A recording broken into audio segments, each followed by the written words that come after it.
What's going on, y'all? Hope you're having a good day and hope you're having a good week as always. I want to talk about the Alex Jones versus Joe Rogan war. There's a huge video clip. I'm going to play a lot of parts from it online. It's got like 600,000 views or so in just a day or two because Alex Jones is going full out on Joe Rogan. And also, Joe's been under the. Sorry, I'm just moving something off my wall. I got a little OCD sort of thing. But Joe's been kind of under fire recently from his own supporters for the Jack Dorsey podcast, and something does seem up. So I'm going to come at a perspective. We'll wait like a minute or two for everyone to get in the live stream, but I want to come at a perspective of somebody who has really, really liked Alex and Joe from a young age. I heard them both when I was 19, and I consider them two people who really were breaking the narrative or breaking the matrix. And there's not a lot of people like that. So I want to come at an angle that's as fair as possible. But we're going to talk about the war, play some clips from it, see what you guys think. And we'll start it off with my new song. It's called Matrix Breaker while we're waiting for people to get in the live stream. It's on YouTube and it's also on SoundCloud. You guys could check it out. Parental advisory warning. It's got a few curses. They said I never get here. Justice League. They told me not to rap about politics. They said just talk about women and drugs like they wanted me to kill the kids or some shit. But I went my own route. 250 million views. No deal, no label, no manager. Y'all fucked up. Listen. Hold up. I'm bringing hip hop back, they tried to kill it like Gaddafi. Rest in peace, the prodigy, sorry the system got you. They sleeping in the streets, but they feel this in Zimbabwe. Spend $1 trillion fighting war, but still ain't lifting up the projects, it's a mindset. And they don't want you to find strength, I might flex and raise the children to heights, yes. I know these rap sites ain't gonna give me the interview, cause in 10 minutes I could probably brighten up the inner you. They don't want you to have self-awareness, they want you helpless, careless, they want you dead on welfare, they want you ready to bring hell here. They want you fighting in the streets, so you're not grateful for the freedom in this country. Hell yeah. They want you locked up or voting for the. Wait about a minute for everyone to get in, then we're gonna begin, guys. Just some music to keep it rolling.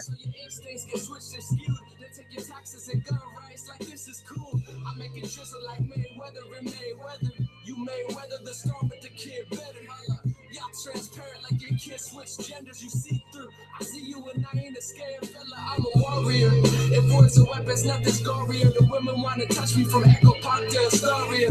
These hipster women like craft beer and Netflix. She's innocent and she's friendly.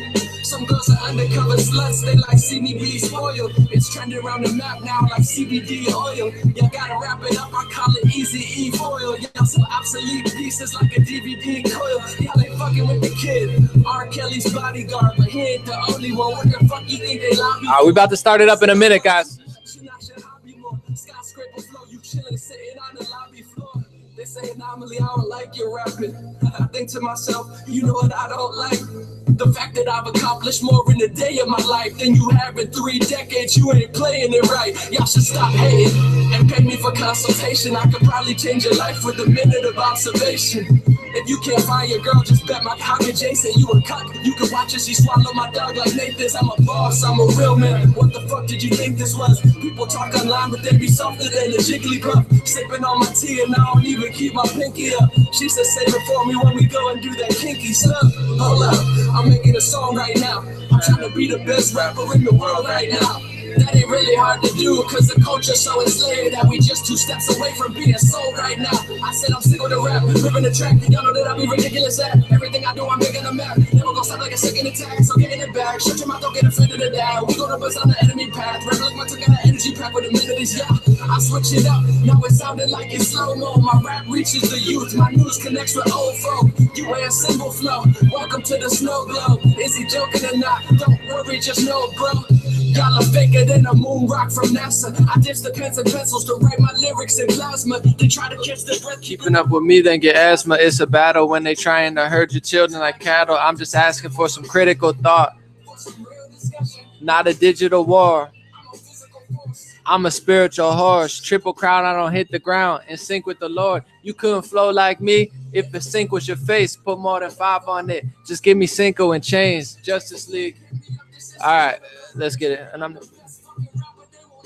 right, that's the new song, Matrix Breaker. It's on SoundCloud and YouTube. Yes, I'm on Spotify. Not this song yet, because it's got samples and I'm not trying to get sued. They want me to put it up, but I'm like, nah, because I don't own it completely because of the samples.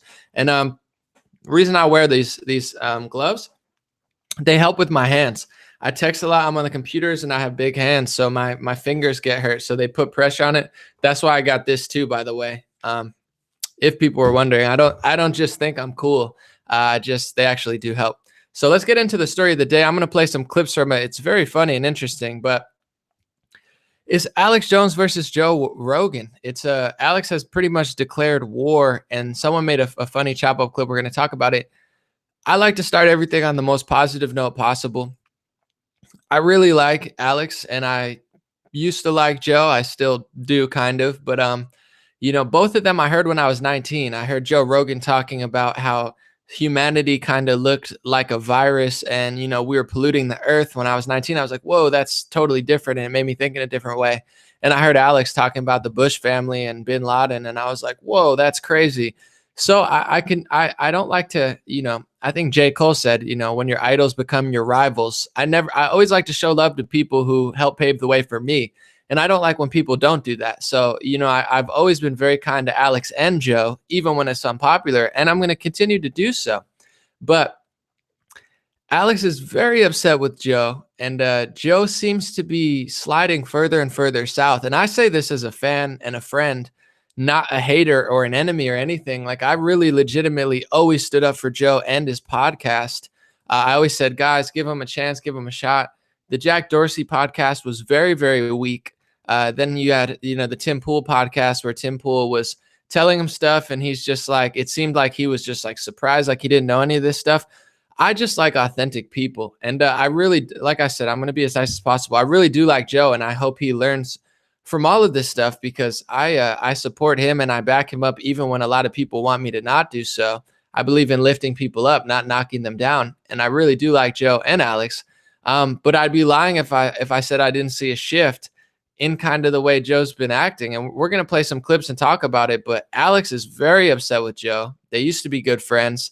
Of course, Alex got deplatformed, and now Joe is doing really well, but he's in a debacle where a lot of his fans are not feeling the authenticity. We're going to listen to it, weigh in on it, and I'm going to be as respectful and nice as possible, because I don't like to just kick people and hurt and hate on people. But let's talk about it. Here's the clip. Someone made a great chop up clip of the little, beef that they have going on in personnel stuff. So let's listen, and we'll weigh in on it as it goes in.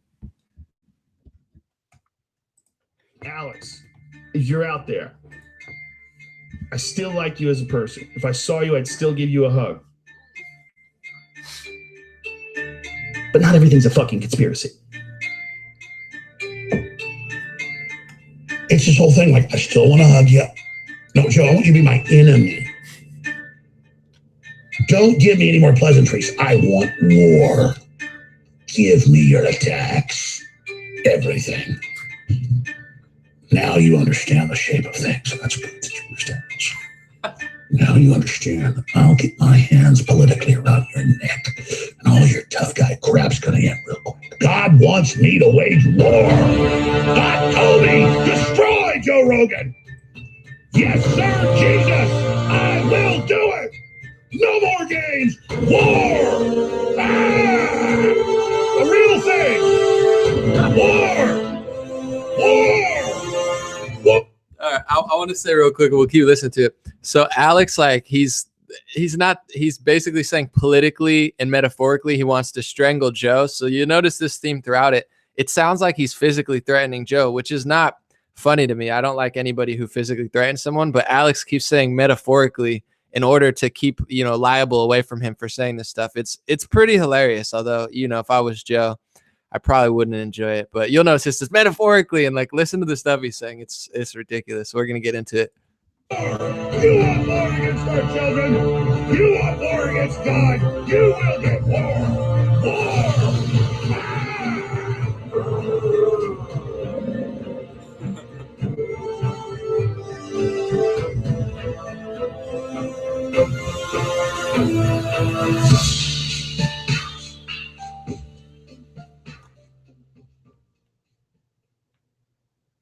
Oh wait, hold on.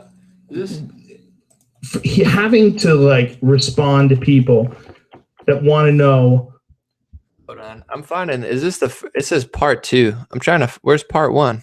Or is that the? Is that the big one? Let me see. The clock is ticking. Hold on, guys. Now they're hitting me with an ad. I don't know if this is the one I watched. I think it is, but we'll get into it. Sorry about the delay. Let's see where we at. That want to know if I've seen what Alex Jones has said about me lately. Is one of the weirder things that I've dealt with. Joe Rogan, metaphysically, is a Christmas hog. And I'm going to politically haul him up by his back legs and slit his throat. His blood will fill buckets politically, not violently, sharply.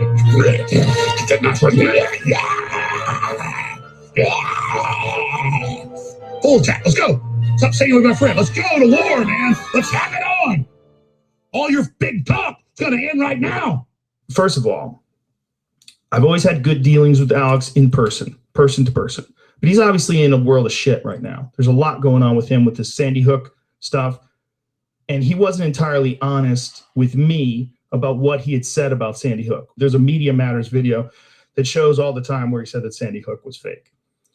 If you read George Soros' talking points about me on air anymore, I'm going to tell folks, not stuff I know from knowing you personally about 20 years, but about that damn CIA operation here in Austin.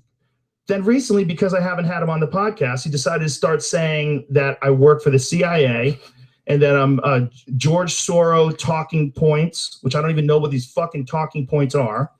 All right.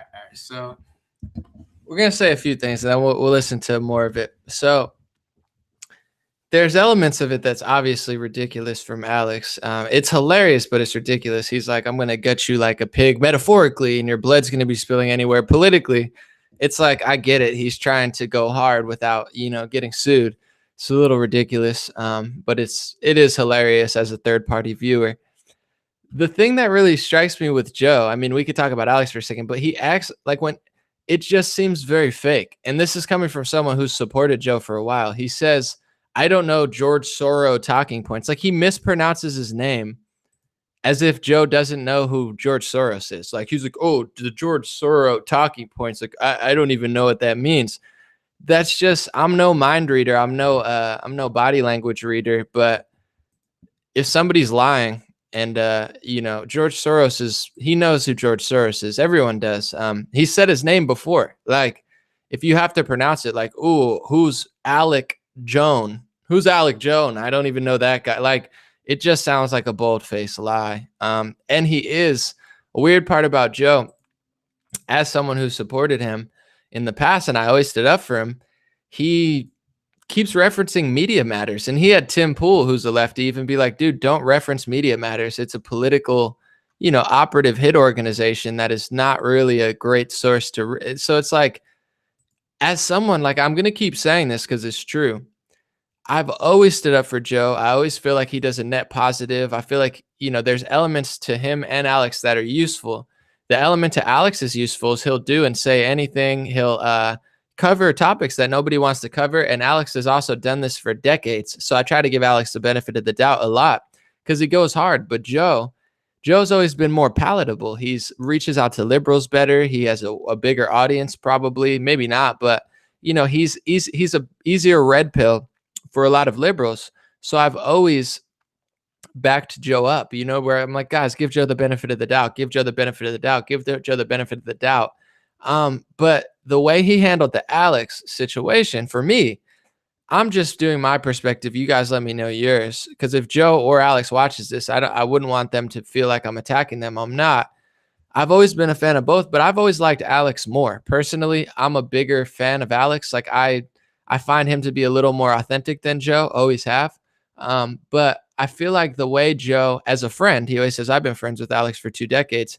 The way he handled the Alex deplatforming situation, I found a little bit two-faced and weak, just to be honest. And I'm not saying Joe is that, but there's a way to distance yourself from what Alex says. I understand that because it's like certain things that Alex says and does, you don't want to be responsible for. So I think there's a way to distance yourself and be like, listen, I'm not Alex Jones. I'm not saying what he's saying. However, I think Alex is a very wise guy. I think he's, at least like not everything he says is false. And Joe knows that. I mean, Alex was on Joe's podcast. Alex had Joe's biggest podcast ever. And the first half of the podcast was literally Alex saying stuff about WikiLeaks and other things. And Joe acting like, no way, pull it up, Jamie. And then Jamie would pull it up. So it's on YouTube until they take it down. Joe knows that Alex is not just completely full of crap, because he's on, like, every time Joe tried to say, is that true? He'd pull it up on his computer and find out that everything Alex was saying was exactly true. So there's a way, in my personal opinion, to distance yourself from Alex Jones and his controversies without totally throwing him under the bus. But I found, like, even before this war started between Joe and Alex, I found that Joe was not a very good friend. I just felt like he was just like, Alex is crazy. He's kooky. He's a conspiracy theorist. He's always talking about George Soros. Like, it's almost, to me, as a fan of both, and I've always been a little bit more of a fan of Alex, but it's made me move away from Joe, where I'm like, I still listen to his podcast because it's a good source of information, but I've went from like bullish on Joe, like he's doing really great work, to I really trust him, down to like, who is this guy? Like, what are his motives? Like, why is he doing this? Why does he keep referencing Media Matters and, acting like Alex is just crazy and kooky? Like, it just really turned me off to him. Same with the Jack Dorsey podcast. And even the Tim Pool podcast, where Tim Pool's saying a lot of real stuff, like the way Alex was pretending, the way Joe was pretending like he'd never heard of it. Like, really? No way. It's like, dude, do you really not know? That's a possibility. But me, it just seems like he's just playing dumb. And I understand, and we're going to play more of the clips now and get into more. I understand why you'd want to not get in the middle of things, especially at that size. Like Joe and Alex, I give them both the benefit of the doubt because they're so big that people don't realize the type of lawsuits and like, relationships you get in where you might not want to push the buttons. Like, people are like, why doesn't Alex or Joe? It's like, dude, it's easy for you to say this, armchair quarterback style. So I give them the benefit of the doubt. But the last month, it just seems like a total shift in personality where it's like, dude, you're not, as a fan, you're turning off not only me, but like he's lost control of his social media, like where certain Instagram posts, all the top posts will be overwhelmingly anti him. So it's like he's lost control of his own fan base, which is a scary thing for anybody who's, popular. Like, you don't want to be more hated than loved. And I'm not saying he is that, but it's, as a friend, as a fan, I would say, dude, really, and we'll get into more of this funny Alex Joe stuff, but really think about authenticity, think about truth, think about wisdom and knowledge, and don't, understand that while money may rule the world financially, that I do think that authenticity and spirit and soul is starting to overweigh finances. In Trump, in a lot of ways, they have all the money and power, but they're losing the people. So a lot of these people, including Steve Harvey, had a weird thing with Monique, and he's like, it's not about being authentic, it's about the money. And it's like, dude, no, it's not, bro. Like, I get it, Steve Harvey, you make millions and you probably just do whatever the white liberal says, but some of us, we choose authenticity over money, like Monique and myself. And I get that you don't understand that, but guess what? Karma will come for everyone. And if you're someone who's always chose finances and keeping your mouth shut, you might find that the tables will turn and the crazy conspiracy theorists are in the White House. And the crazy conspiracy theorists have an audience that never leaves them. And the sellout, egotistical, or in some cases like, oh, I don't want to rock the boat, so I'll just lie and make pretend like I don't know. For these people, and this goes for everyone, I don't know how much longer it's going to work. It seems like the truth is overcoming. And let's listen to more Alex and Joe, but that's just my thoughts so far. Let me know what you think, and we'll get into more of it, because I hate to be the bearer of bad news or a negative person, but I'm saying this as a friend.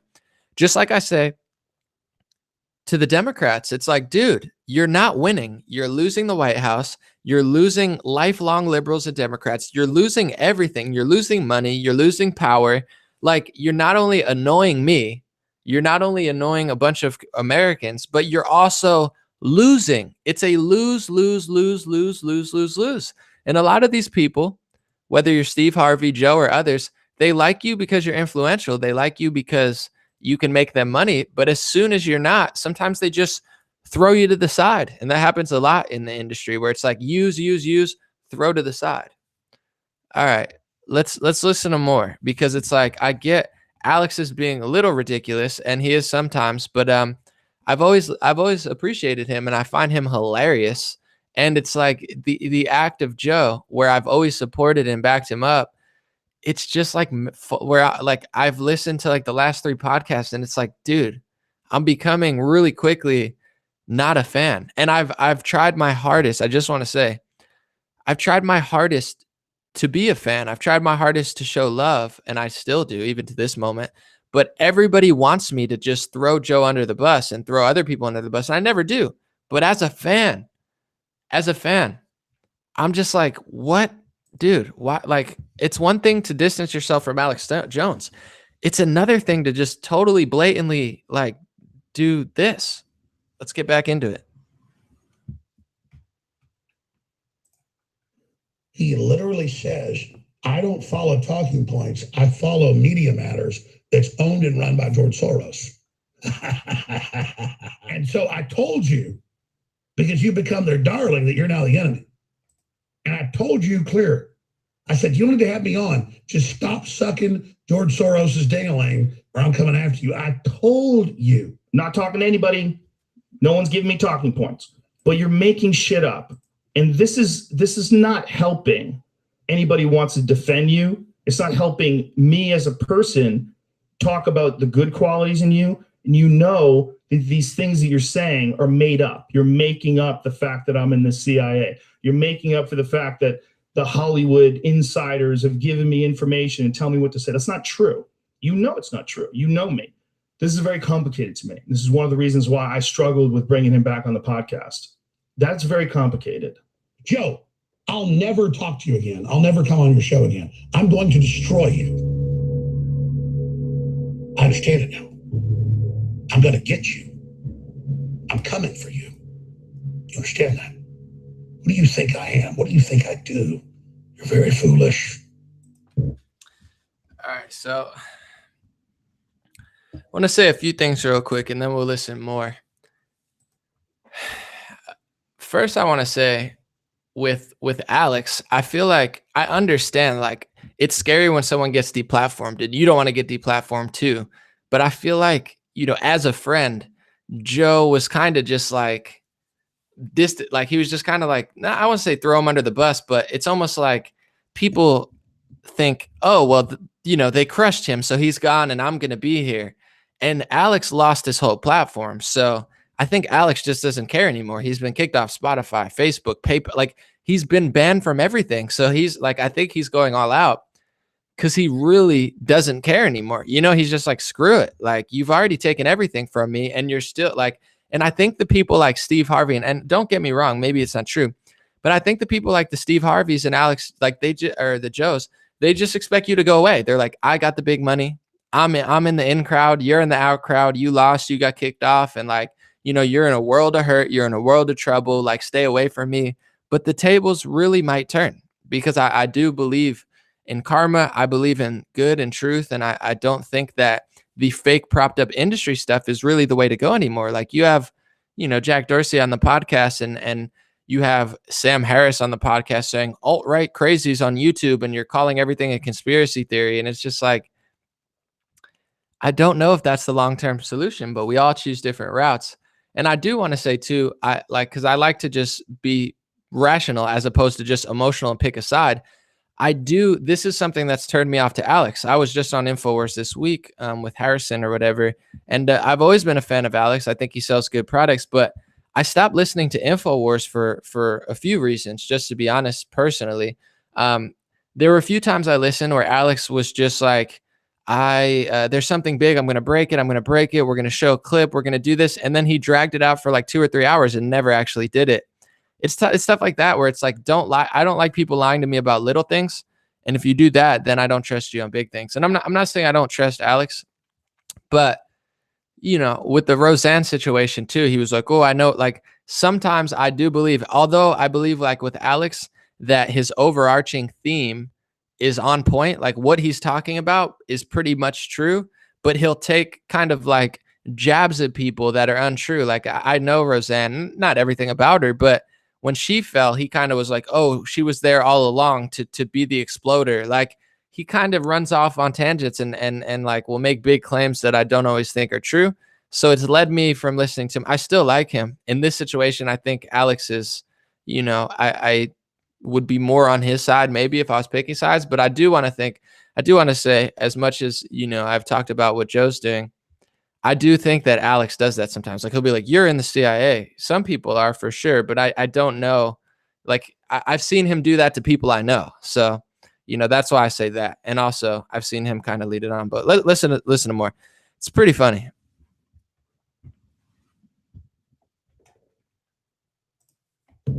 I don't hate you, Joe. I'm revolted by you. Do you ever? You revolt me. Jack Dorsey, that little oiled pimp, that little front man of DARPA up there like a rat, like a spider, cleaning its pinchers. Ugh. Oh, you're MMA. You got a bald head. I'm so scared, Joe. I'm so scared right now. I'm so scared of your big wigs in Vegas and all the stuff you told me about 20 years ago about the mafia owning UFC and everything. I already knew that. When you told me that, you think I was so impressed with that and all the rest of your weird ass crap. So it's just at the end of the day, dude, you've been acting like a tough guy for a long time. Destroy me. Give me your power. Show me what you can do. Here I am. See how it works now? Oh, I'm so scared, Joe. Here I am, Joe. You can't do anything because you're a devil and you can't stand against truth. And you've chosen the wrong side and you're going to be destroyed. No matter what happens to me, Joe, you're done. Even though I've known the guy since 1998, and if I'm around him, I'd say that's my friend Alex Jones. He's a friend. He obviously did something fucked up. And the parents that had to deal with what he did, there's parents that had to deal with people calling them a crisis actor. They had to deal with people harassing them at the courthouse and harassing them if they met them in public because they were saying that they were lying about their kids being killed. So not only are their kids being killed, but they have to deal with someone harassing them and saying you're a liar and you're an actor. It's insanity. Shining on with the big boys, Joe. Circling the black hole of hell, Joe. I can't wait to bang heads with you. They just don't understand how it works. They don't understand how the teeth bite. They don't understand the shape of doom. They just don't understand it.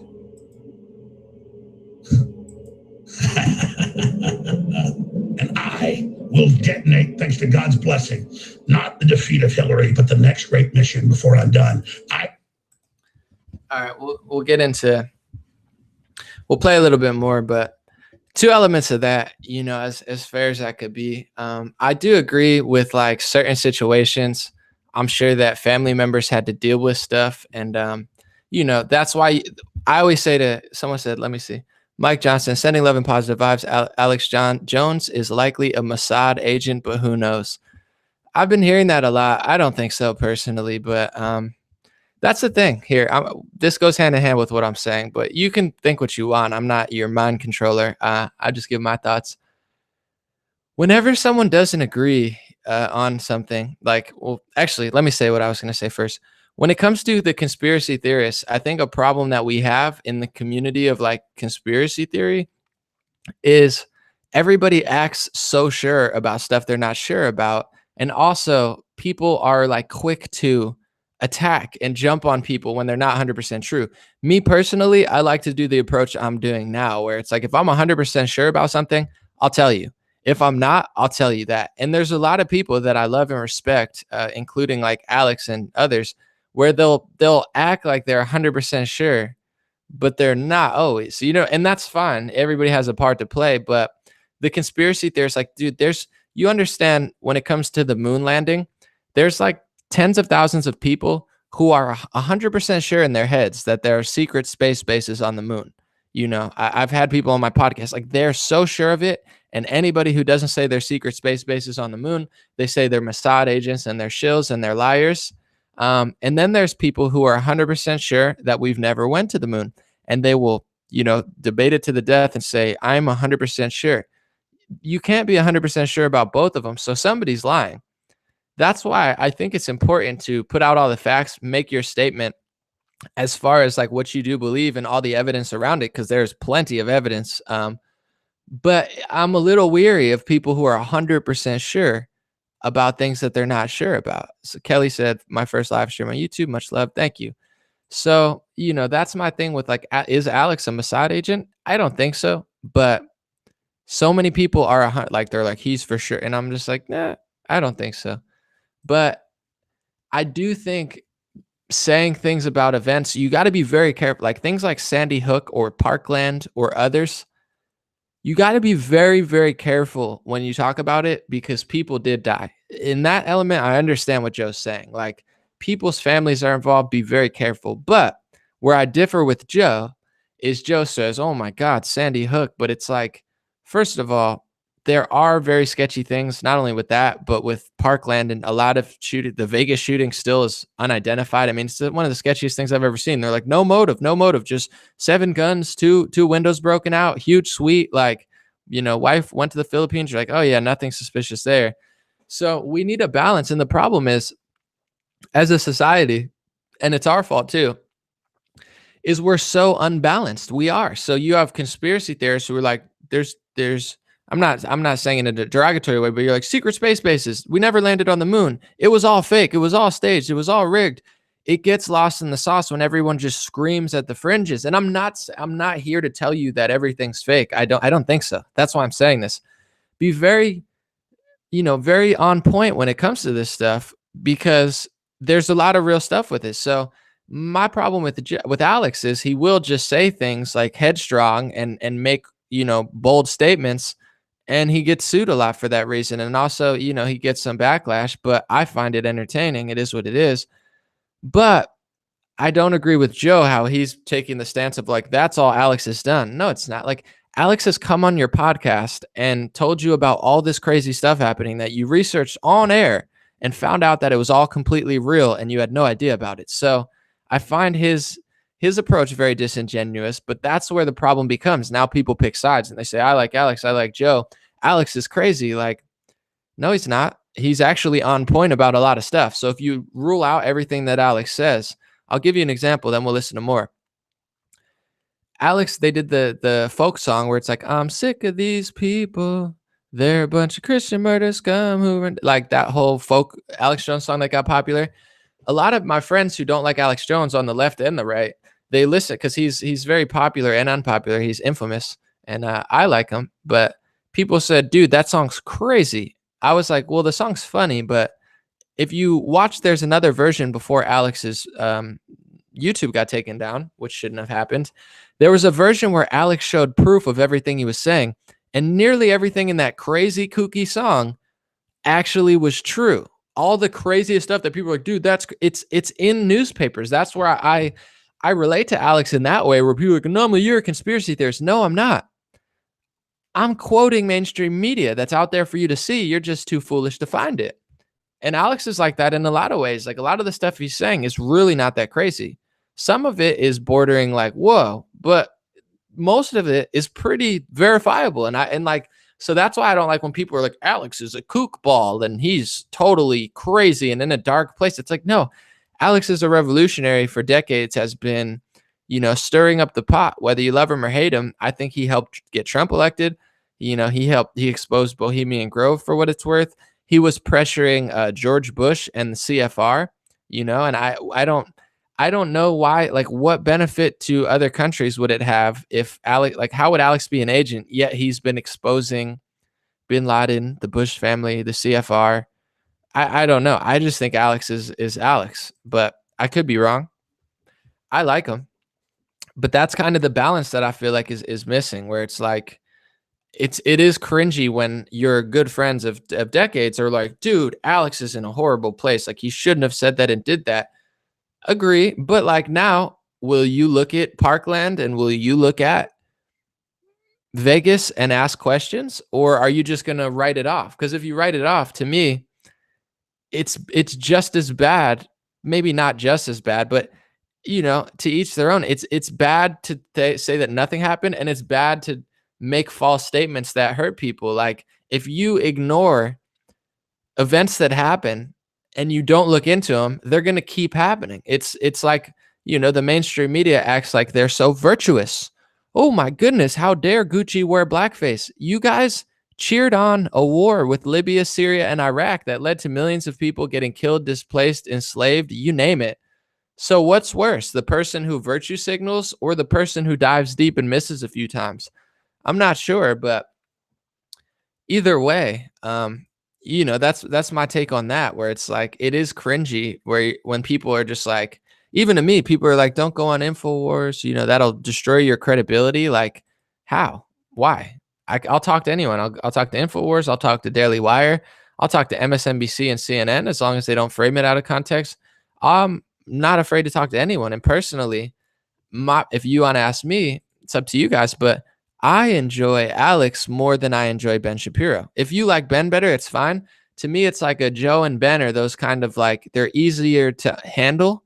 And Alex and Joe are probably easier for liberals and, like, conservatives who don't want to get into that much stuff. They're easier to listen to, and they're more calm and maybe more even keeled per se. But I'm just personally not a huge fan of Ben. I don't dislike him, but when people say to me, like, "Oh, don't talk to Alex," or don't do that, it's like, why? How about, what's legendary would be Alex and Ben debating, and Alex wanted to debate Ben, but Ben wouldn't debate him. That made me be like, dude, you could say what you want about Alex. He's wild, he's crazy, he's full of energy, he's extra, he goes over the top sometimes, but if you can't debate them, you shouldn't talk trash to them. And that happens a lot. A lot of conservatives and intellectuals will be like, oh, they're so dumb. And then they debate them and they get wrecked because they don't come into it from a place of intellect.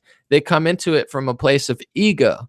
And they come in from it, I'm better than you. You can't do that. Whether you're the Democrats, the Republicans, the intellectuals, or the far right or far left, like, you can't go into a debate being like, you're stupid. Then you're going to get wrecked. And I've been listening to a lot of people I used to really be like, wow, they're so smart. And I listen to them debate and I'm like, wow, they're really not smart. They know a few talking points. Like, maybe they read Thomas Sowell and, figured out a few talking points, or Ayn Rand or someone. And now they just don't really have the intellect. Keep up your evaluations and research. Much appreciated. Peace, bro. Thank you, Randy. All right, let's listen to more of this battle. No, I like a lot of people. Someone said David Wilcock. I've only listened to a few. I love Alex. I love David Icke. I like Robert Anton Wilson. I like Farrakhan. I always say that. I've been listening to more fringe people, and I'm noticing, like, I don't agree with them on everything, but I find that they have something to add to the conversation. And I appreciate the blunt, crazy person who says things that are mean and potentially, nasty towards me or others. I prefer that to somebody who's just phony. Like, I'll listen to a fringe extremist on the left and the right, as long as they're not like violent psychos, as long as they're peaceful and calm. I'll listen to them. And a lot of times I respect them more than I respect the gatekeepers, to be honest. And then we're going to get into it, but I don't like progressive ideology. I don't like their, communist, like, government policies and programs. I don't like that. But one thing that progressives do that gatekeeper conservatives don't do is they'll criticize Israel. And it's like, why is only and then everyone's like, that's anti-Semitic. You know what's anti-Semitic? And I have a lot of Jewish and Israeli followers. What's anti-Semitic is Hasidic Jews getting beaten up in the streets because Democrats don't care about their cities and they put Jewish people at harm. That's anti-Semitic. Calling out AIPAC is not anti-Semitic. You can call out Hillary Clinton, white American woman. You can call out Donald Trump, white American man. You can call out Muslims. You can call out Christians. You can call out Saudi Arabia. You can call out England. You can call out Canada. Why in the world would you not be able to call out a foreign lobbyist group for Israel?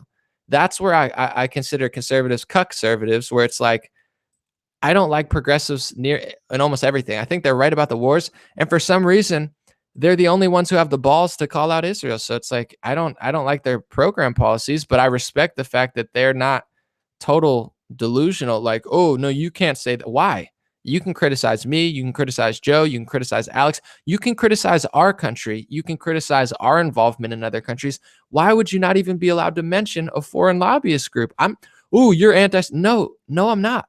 I actually love Israelis, but they're not above criticism when all the, from Chuck Schumer and Nancy Pelosi to all the right wingers, they're like, say you're sorry, apologize.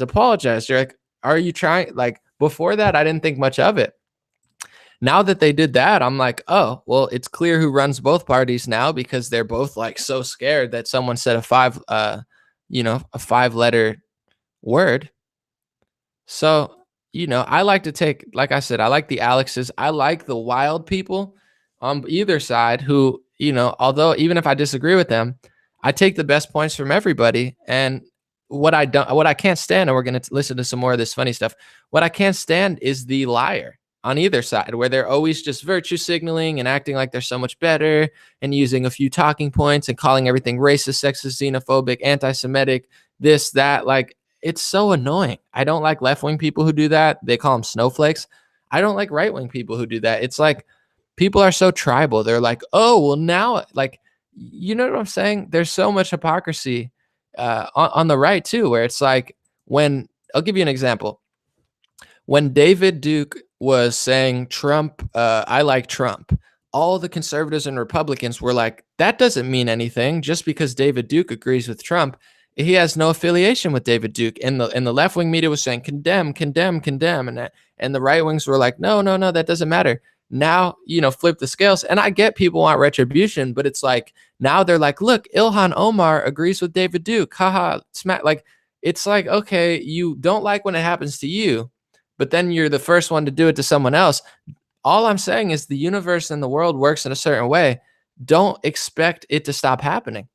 That's why I'm so calm, is because you live in the reality and the universe that you choose to live in. And the more you give out, the more you get in. And I'm not perfect. I have things I have to work out. But if you don't want to always be at war, you can't mentally live in a war. And if you don't want people to do things to you on the liberal side, then don't do them the first chance you get it. And you start to notice most people are all talk, and they don't want to follow, the message that they pretend that they're fighting for, which is why the left and the right are in a constant perpetual state of war and hypocrisy and, delusional back and forth banter. And that's where I come to. We're going to play the clip, but I don't blame, like, regardless of who's manipulating these people, I don't even blame AIPAC and Israel. Like, it's not their fault that Americans are so dumb. Why wouldn't you run people in circles and make them apologize to you and not apologize to anyone? It's not their fault Americans are so dumb. So it's like, if the right wing and the left wing want to run in circles and punch each other and be communists when it's important and be this and that, it's like, that's where I do agree with, like, the philosophy of, like, some hierarchy. Yes, it does come from families, and I get certain things are corrupt about it. But at the end of the day, I do think, the cream rises to the top. So if you're good at any profession, whether it be basketball, news analysis, this or that, you'll get to where you need to be. And if you're not that bright or impressive or talented, you won't get to where you have to be. That's why I don't trip about it. Like, I just see the circus and I'm like, play on. Above Majestic said, Anomaly, what's your astrology sign? Just curious. I'm a Libra. Thank you. What did Jimmy Morgan said? Alex fights for the hidden truth and Joe fights for the known truth. Both are good. No, they both serve a purpose for sure. It's just, as a fan of Joe the last month, I feel like he got himself into a pickle. And I made this stream to try to get him out, because it's like he's having too many communist type people on there, too many lefties. And, it's one thing to distance yourself from Alex and not agree with him on certain things, but it's another thing to, like, pretend like you don't know how to pronounce George Soros's name and pretend like you've never heard of, like, internet censorship. Because I just want to say too, maybe Joe doesn't want to take on this path, but people like Sam Harris, they've branded themselves, or someone's branded them, as the intellectual dark web. And they're supposed to be leaders against censorship. And like Tim Pool was saying, it's one of the biggest fights of our generation. With no censorship, without free speech, and with mass censorship, you have to understand our country is not going to last very long. So that's why I'm very bullish on this. I'm no bully. I'm not nasty. I'm not mean, but this is the fight of our generation. And we've already gone too far. So if you have a massive platform and your clique is supposed to be the intellectual bad boys of free speech, and you guys are calling YouTube, alt-right crazies and everybody conspiracy theory and, Media Matters quotes and like George Soros, I've never heard of him. It's like, dude, at what point do I start to question what's really going on here? I don't think they're necessarily like owned and controlled, but I think a lot of people are comfortable in cowardice. And I'm not just saying Joe, it's like a lot of people, give you an example. A lot of people they'll say to me, I put Salvini or whatever his name is from Italy. He's going at the central banks and he's trying to get the gold for his people. And everyone starts commenting on my Instagram and Facebook. They're like, "Oh, he's going to die. He's going to die. He's going to die. He's going to die." You're a coward. You're not helping me. You're not helping Salvini. You're a coward. If that's how you feel, that's why these people get away with it, because little cowards pretend like they're woke and pretend like they're revolutionaries and sit on their phone like, oh my God, someone did something good for their country. They're going to get assassinated. That's why they do, because you're a coward. And I don't like cowards. And there's so many cowards out here who act like they're right wing and they're so woke. No, you're a coward. If someone does something good, your reaction should be, wow, that's great. We need more people like that. Maybe I'll step up to the plate. Maybe I'll run for office. Maybe I'll do this. Maybe I'll change. Not, oh, they're going to be hurt. That's why they get hurt, because cowards like that don't help them. And that's why I'm going hard at both people, where it's like a lot of people, and I'm not calling them cowards specifically, but it is cowardly, like the Steve Harveys and the, oh, I'm going to just back away because I don't want to lose my money and I don't want to lose my $3 million deal. And no, you have to sell out for your family. That's how we feed our family. That's cowardice. That's why they're able to do that. A lot of us make money and we're doing pretty well without being a coward. You don't have to bend over to the liberal media and the gatekeepers. That's called being a coward. And they only do it because everyone thinks it's okay. And they think that's the safe, normal path. Well, I'm here to say it's not normal. It's not safe. It's no longer working. It's backfiring tremendously, not only here, in Brazil, in Italy, in Canada. Those days are over. The propaganda days are over. The days of the lies are over. The days of being a little cuck and taking $5-10 million and not trying to offend anybody and throwing your friends under the bus and telling Monique that, ooh, how dare you tell the truth? Just lie like me. Those days are coming to an end. People want the truth. People want authenticity. People do not want the safe lie and the smoke and mirrors anymore. It's crumbling under the weight of the internet and new media. And I'm saying this for the people. I'm not attacking anyone directly. I'm just saying, if you're not a coward, this doesn't apply to you. If you're not cowardly, this doesn't apply to you. But if you are, take a look in the mirror and stop being a total coward. Because when some of us go out on a limb, like Alex and others, and you say, oh, they're going to get hurt. Oh, they're going to get hurt. Oh, you're a coward. That's why people do get hurt, because you guys sit in the corners and watch it happen and then act like you're helping because you watch a YouTube video. It's fine watching my videos and supporting. I appreciate it. That's not what I'm saying, but it's like, I hate, and I don't hate a lot of things, but I am repulsed when I post something positive in the world and everyone says, oh, something bad's going to happen to them. You're manifesting it. You're allowing it to happen. People like you are the reason. Cowards. I don't like cowards. I'm tired of cowards. There's a lot of us in the world who are stepping. Oh, normally, how do you do it? You know how I do it? Because I don't want to live my life being a coward. It's harder to go to a 9-to-5 and do something I hate and work around people I hate and sit on a fancy chair for one of the main networks and say, oh, I'm lying to people, but at least I'm making money. Someone's got to do it. I don't want to do that. It's easy for me to do this. You know why?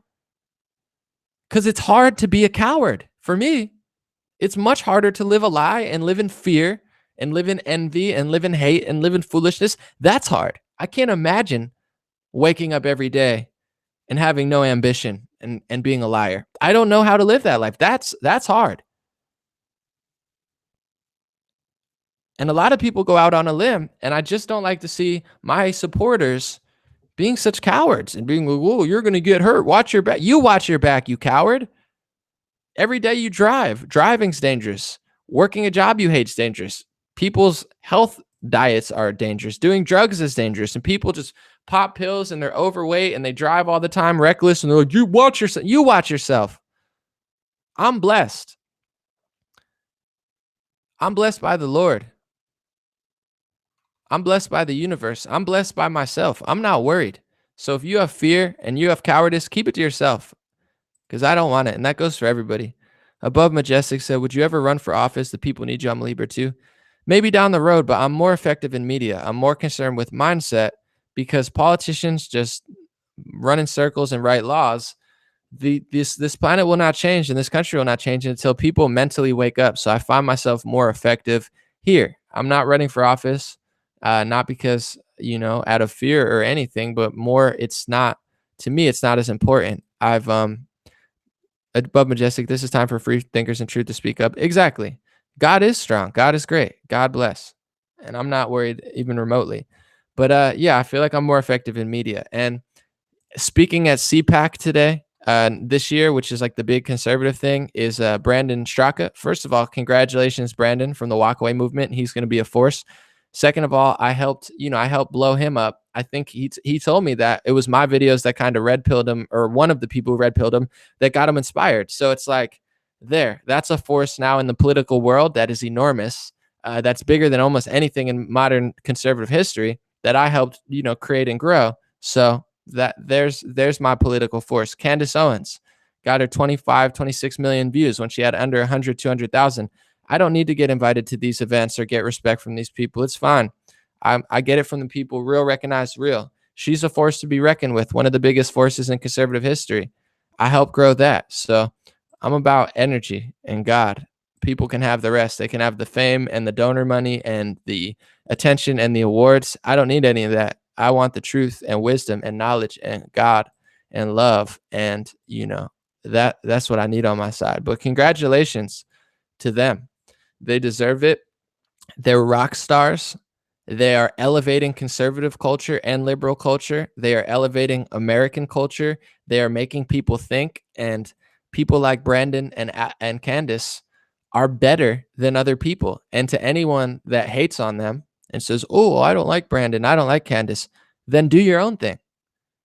But don't be surprised if it doesn't work out, because it's not easy. So that's the thing with Trump. People hate on Trump. Oh, Trump's so bad. No, Trump won because he's better than everyone else. And he ran circles around these losers. And every day he runs circles around these losers. So if you don't like Trump, do better than him. But you can't, because he's actually 20 times smarter than all these. Oh, I went to school for a goldfish arts degree and Trump's so dumb because I said so. No, you're dumb. Trump's smarter than you. You should take consultations from Trump and learn. Oh, I don't get Trump's Twitter. Well, that's because he's a 70-year-old genius who's better at internet marketing than you. Get off the blogs. Get outside. Get a breath of fresh air. And if anybody, I know a lot of people, because Candace, Brandon mostly gets love, but like people, I know a lot of people, hate on Candace a lot and do things. You can criticize her. You could question her when she slips up or does something wrong. But Candace is there because she's better than most other conservatives. She's wittier. She's, fiercer. She's got her ducks in a row. I just believe in the universe, taking care of business. So, at the end of the day, it's like, if you're better or you're brighter or you have something to show, this is the greatest time ever to do it. And I hope people are, because I know there are people out there that have a role to play. But congratulations, Donald Trump, for being a great president and misunderstood. Congratulations to Candace and Brandon for their success. And congratulations to Joe and Alex Jones. They're superstars. They're rock stars. Let's listen to this war video. It's pretty funny.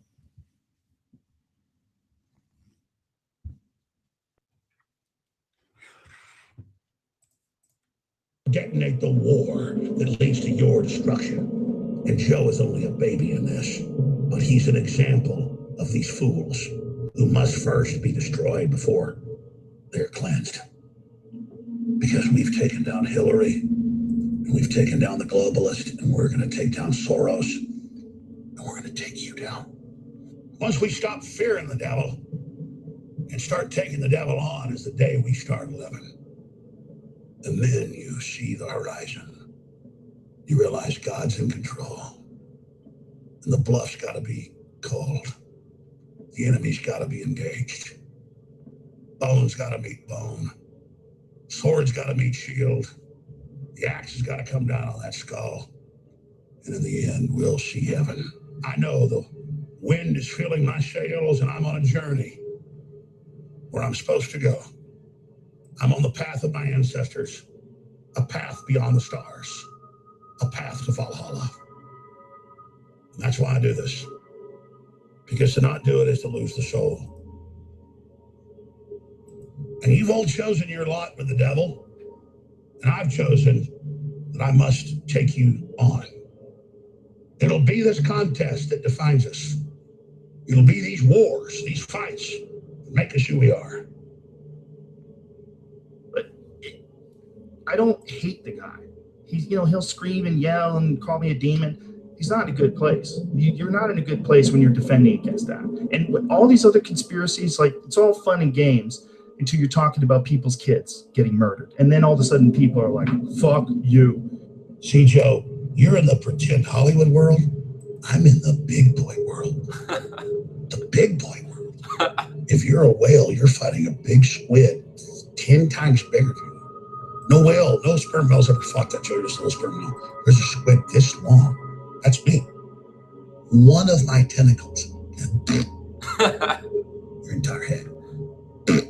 And don't worry, I'll show you. I'm going to squeeze you slowly, just slowly. Slowly, the big tough Hollywood guy. Just very slowly, so I just squeeze and give you what you want, Hollywood. Because vengeance is God. That's where this all comes from. And so now you get the full heat loads. See, it's just, it's only started. Dude, the big giant burning plungers aren't even there, like, because I'm clear to fire, dude. Jesus, who you hate so much, said, Jesus told me to destroy Joe Rogan. If he was just ranting about government conspiracies or, who shot this guy or who's stealing money from here, some of what he talks about is beneficial. But Alex is not. I don't think he's in a good place. I don't think he's in a good place mentally. And I don't think he's in a good place in terms of his situation with the law. I don't hate you, Alex Jones. If you listen to this, if I saw you, I'd still give you a hug. I'll still even do your fucking show when I come to Austin. I don't care. We can come and hang out, but just stop making shit up. It's silly. When I get my hands on you, when I get my hands around your neck and all of your fake so-called male prowess, you will understand and you will know. So you think I like the fact that I know they're murdering kids right now and sucking their freaking blood? And then you won't man up and say it's wrong? Joe Rogan, you've got one last chance to get down on your knees to the Holy Spirit and ask Jesus Christ to cleanse you. Because I don't believe you don't know all this stuff. You're smart. When I was on your show, you knew everything I knew and more. I've known you 21 years, and you're smart, but you're a devil. Everything's on the line. My family, my name, everything. I'll never submit to you. You've met your match. Get ready. Wow, that was fun. So what do you guys think? I'm reading the comments. A lot of people, or maybe not a lot, I keep seeing it though. You guys really think that Alex and Joe are both Zionists working for Israel? I don't think so, but it seems to be a trend here. I just don't understand, like, why, like, Alex, a lot of what he says is on point, and Joe, a lot of what he does is on point. Although I think when Joe talks about Alex, it seems like Joe's always trying to undercut Alex a little bit. Like, I'll say Alex is not the be all end all. He does, I'm sure, make mistakes, obviously, but I don't think he's wrong. Like, Joe's, like, some of the stuff he talks about it, like, dude, Alex was on his show and pointed out a lot of truth. So it's like it's weird because I get they're both overstaying, but it did sound a little. Another thing too I've been thinking recently is, like, he said, like, you have one last chance to get down in front of Jesus Christ. I love Jesus Christ, but I like, if a Muslim did that and said, you have one last chance to get down on your knees in front of Allah, people would freak out, but Alex does it with Jesus and people are like, like, I don't think that's how Christianity works. I don't think you threaten people into getting on your knees, but I get it. Alex is, he hypes it up and makes it like interesting, but, it's a lot of stuff going on. Let's see what you guys think. Yeah, I mean, let's see. Alex is a great man. He wants to. I think also though too, like Alex, he's been deplatformed from everything, and Joe, like I said earlier, there's a way. There's a way to distance yourself from the things that his troubles, without totally throwing him under the bus. And I feel like that's what I'm doing. And Joe kind of goes the furthest, where he's like, some of the stuff he says is sometimes true. It's like, no, dude, Alex is Alex is on point way more than people want to give him for. And yeah, that's the thing about Alex is he definitely puts on the theater. Like, Alex is legitimately hilarious. It's like Trump. They're like, dude, Trump is really funny. Donald Trump is really, really funny and really smart. Alex is really, really funny too. People don't get that, but it's like, he mixes truth with ridiculous behavior purposely / I've never met Alex in person, but like, maybe he's just wired like that. He's got he's high energy. I just don't agree with the narrative, and I don't know, but I don't think that everyone's working for Israel. Like, I just find like people are always like, dude, they're both shills for Zion. I don't think so. I just think some people care about certain stuff and other people don't care about stuff. And Alex calls out everybody. Like, it's even within, I think where people get lost in the sauce is like, at least I'll tell you my perspective and you could tell me yours. It's no one race, religion, or gender in particular. There's good and bad people from all races, religions, and genders. And that includes Israel too. Israel's not all on the same page. You have to understand that. Like, George Soros doesn't like Netanyahu. Like, there's inner beef there. So Alex doesn't talk about Israel that much, but I don't listen to him enough to really care per se, like how much he does or doesn't. But he doesn't have, like, not everyone has to do everything. He calls out so many people. Like, it is what it is. Like, maybe that's not his lane. Randy said Alex has been hanging around Owen too much. God bless him.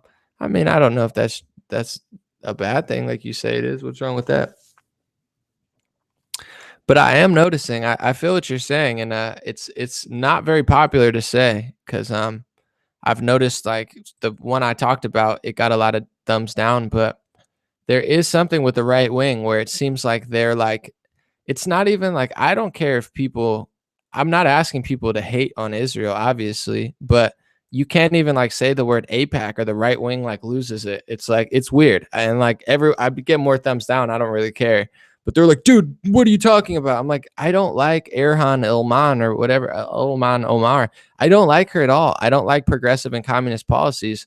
I'm just confused why very few right-wing people have the gall to like say something, or at least question it. Like, you're not allowed to anybody who tells me I can't say something or question something, and when I do it in a very respectful manner, that's when it actually backfires on you, because then I start getting more suspicious. I'm not overly suspicious about anything, but if I say something basic and you're like, you can't say that, and you're like, are you trying to prove the theory wrong? Like, it's like when they say something and like, do, then like 2 months later, everyone likes Trump now because of how they acted.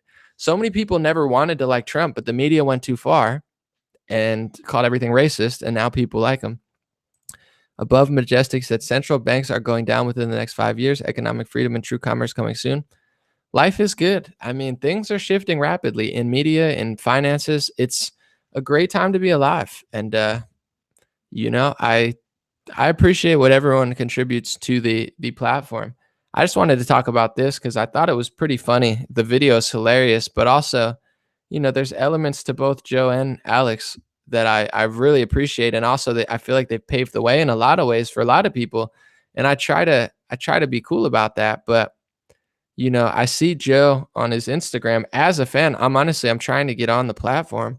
I would love to talk to him, but I see him losing grip with his own audience. And I do think it's because there's a lot of not authenticity coming out, and people are really quick to catch up on it, where it's like, you lose that, you'll lose everything. And I don't want Joe to lose everything, and I don't want him to have to worry about people hating on him so much. But it's like, you gotta shift gears a little bit and not throw so many people under the bus and act like you don't know what's going on. And it's I get it. I get people are busy and they don't want to get into it, but it just got to the point where I'm like, as a fan, I'm just like, man, come on, we need a little, and he gets that, and he's got a little self-awareness. So I'm hopefully this does well, and I can get on the platform, because I'm not going to hate.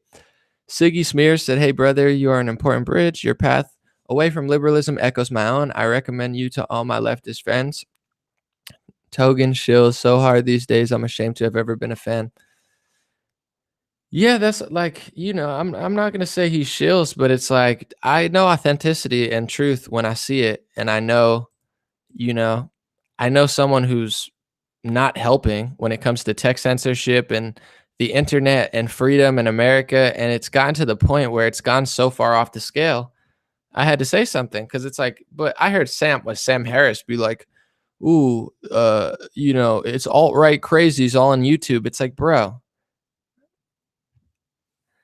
there's something fishy going on. At least, it's like every great empire falls, and I don't want it to, but it's why did the Democratic Party lose? Why did the Bush dynasty lose and the Clinton dynasty? Like, how come they fell off out of power? They got too cocky and confident, and they went money over talking to people. Same thing will happen to the intellectual dark web if they choose money and pandering and softness over courage and strength. Like, but here's why I also give Joe and Alex the benefit of the doubt. I'll give you an example. Above Majestic said Owen Benjamin lost his way. I don't know what you mean, but I don't know why you're hating. Anyway, when Alex retracts his statement, I'm going to give you guys a truth bomb here, where you got to respect like the top dogs, because they're going through more than you know. All right, so when Alex retracts a statement like on Chobani yogurt or something, the reason he has to do it is because they sued him, and they said, if you don't retract this, we're going to sue you. So Alex has been forced into retractions many times. On the same token, Roseanne Barr had to retract her statement about George Soros, something she said that was actually false about him. She retracted it. And then everybody, including Alex, and this is what made me question Alex a little bit, because I know Roseanne a little. Roseanne apologized to George Soros, and Alex basically made a statement on his show and said, Roseanne, she's been in on it, that she was planted there to like blow the whole thing out of the water, make Trump supporters look bad. This is what Alex said. And this is where I agree with Joe and other people, where it's like, I don't think that's true at all. And Alex stated it kind of like he knew it was true. And I asked Roseanne, I was like, why did you apologize on her podcast? And she said, what I figured, he threatened to sue me. The reason she apologized is because she actually was wrong about that specific statement, and she wanted to retract it instead of getting sued for like $10-20 million or whatever it was. So it makes sense where like Alex threw her under the bus because she retracted a statement. People throw Alex under the bus when he retracts a statement. And even with Joe, when you're on that high of a level, and you're influencing hundreds of millions of people, and you start breaking off deals and doing like, people will pressure you. So who knows? But here's the difference between me and a lot of people. Who knows what Joe has seen over the last year that maybe changed his perception. But I know he said he has a deal with Square, which is Jack's thing. And it's like, I give people the benefit of the doubt. If you have to retract a statement or pivot a little bit, I respect that. What I don't respect is cowardice. So it's like, as a fan of these people, or myself, or supporter, whatever you want to say, or others, understand the difference of being a coward and having to retract and pivot when you make a mistake legally or word-wise. You know what I'm saying? So with Roseanne and Alex, I feel like people were like, dude, Roseanne had to apologize. She wasn't working with Soros. She wasn't shit like Alex was like, he's working with her and they put her there to make Trump supporters look bad. That's not true. I think Roseanne had genuinely good intentions. I think she misspoke about that and then retracted so she didn't have to deal with lawyer fees. Like, is it that hard to understand? And I find everyone wants to throw each other under the bus. And a lot of that is, what I do believe is like karma, where it's like you throw someone else under the bus and then someone throws you under the bus. Don't be surprised. What comes around goes around. So I think we all can question each other. We can all be skeptical. You don't have to be a blind sheep follower where you're like, ooh, everything they do is perfect. No. But at the same time, be considerate. Just be considerate. Like this whole podcast, I talked about things I really like about Alex. I talk about things I really like about Joe. I talk about things that are really, bothered me. But I was considerate and pretty respectful the whole time. Like that's what's missing because people are so sure of everything. And I don't trust people who are so sure of things they're not sure about. And it's like, for me, I don't know why people watch me. There's elements of everything. There's humor, there's comedy, there's calmness. So, there's elements of that. Someone donated 420. You trying to get me to light up a J? But I watch things because I want the truth. And I want to laugh sometimes. But if someone proves to me that they're going to lie, no matter how honest they are, and a lot of top figures have done it, where it's like they'll lie about a few small things that are like so dishonest. And it makes me question where it's like, I watch you because I want the truth. And if you're willing to lie and double down on the lie and triple down on the lie and be so stubborn around the lie, it's suspect at bare minimum. Let me see what you guys are saying. No, I see people saying, I like him, I don't like him, I like him, I don't like him. Someone said, yeah, don't be a fence sitter. I agree, but it depends what fence you're sitting on, in my personal opinion, because there's certain things that I'm not going to make a statement about because I'm not 100% sure. And people will call you a fence sitter in certain elements. So certain elements, I agree with you, where people will be like soft and weak on it. I'm not soft or weak, but there's certain situations that I don't want to make a full statement on because I don't agree with either. Because like, obviously I go hard with libertarianism and Trump and, policies and economics that make sense.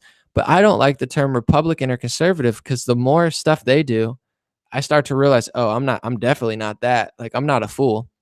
So I don't like to affiliate myself with a brand that's a foolish brand, in my opinion. So those are things I'll sit on the fence of. People are like, Anomaly's a fake Republican or conservative. No, I'm not.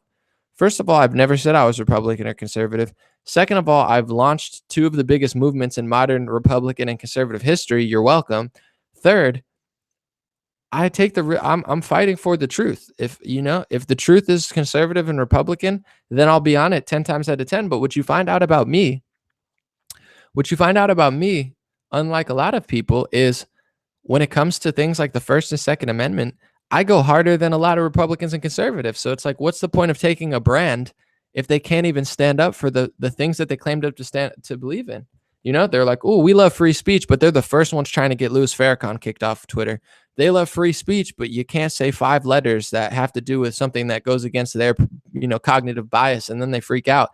That's not free speech. So by not being conservative or Republican, I'm actually more I'm a bigger patriot than most of these people because they don't actually believe in free speech. They're like liberals.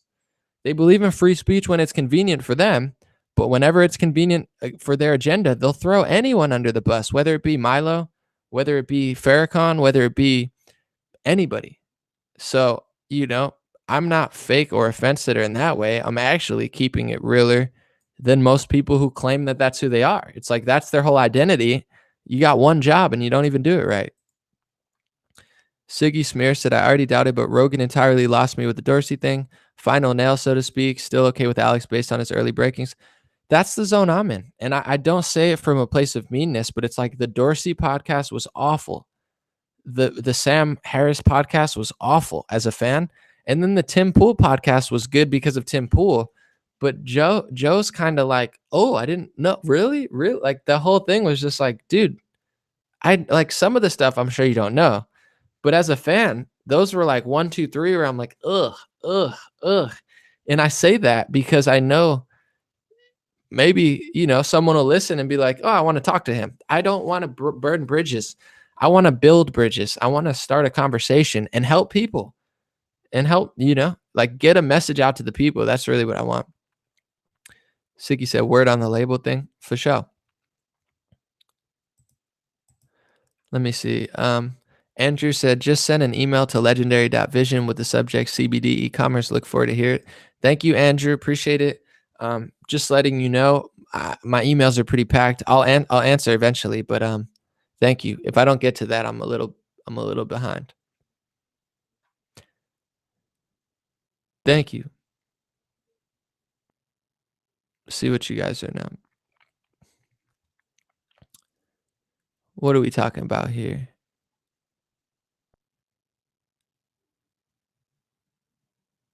Someone said he's the Pocahontas of YouTube. Who is me? Thank you. John Cadilla said, I want to see you on Crowder. Let Steven Crowder know. I'll email them again because I've talked to their team before.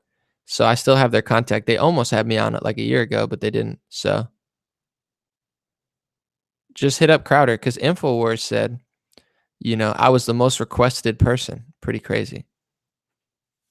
Yeah, I don't watch that much Crowder, but I've heard good things from a lot of people I really like. I'm like unfamiliar with Crowder. It's kind of like the Gavin thing. When Gavin went down, I stood up for him, but I was like, I've honestly not watched him that much. It's not out of like hatred or despise. I just haven't. Let's see. You're about to get even bigger, bro, said Adam. Maybe. I've thought about it now recently too. I'm gonna drop another gem. Like, I obviously want to do well and not be poor and not have to work somewhere else and not struggle and not be like 50 years old and have no savings. So obviously I want to do well, but I've never really cared about fame and I still don't. That's not what's important to me. It's the message.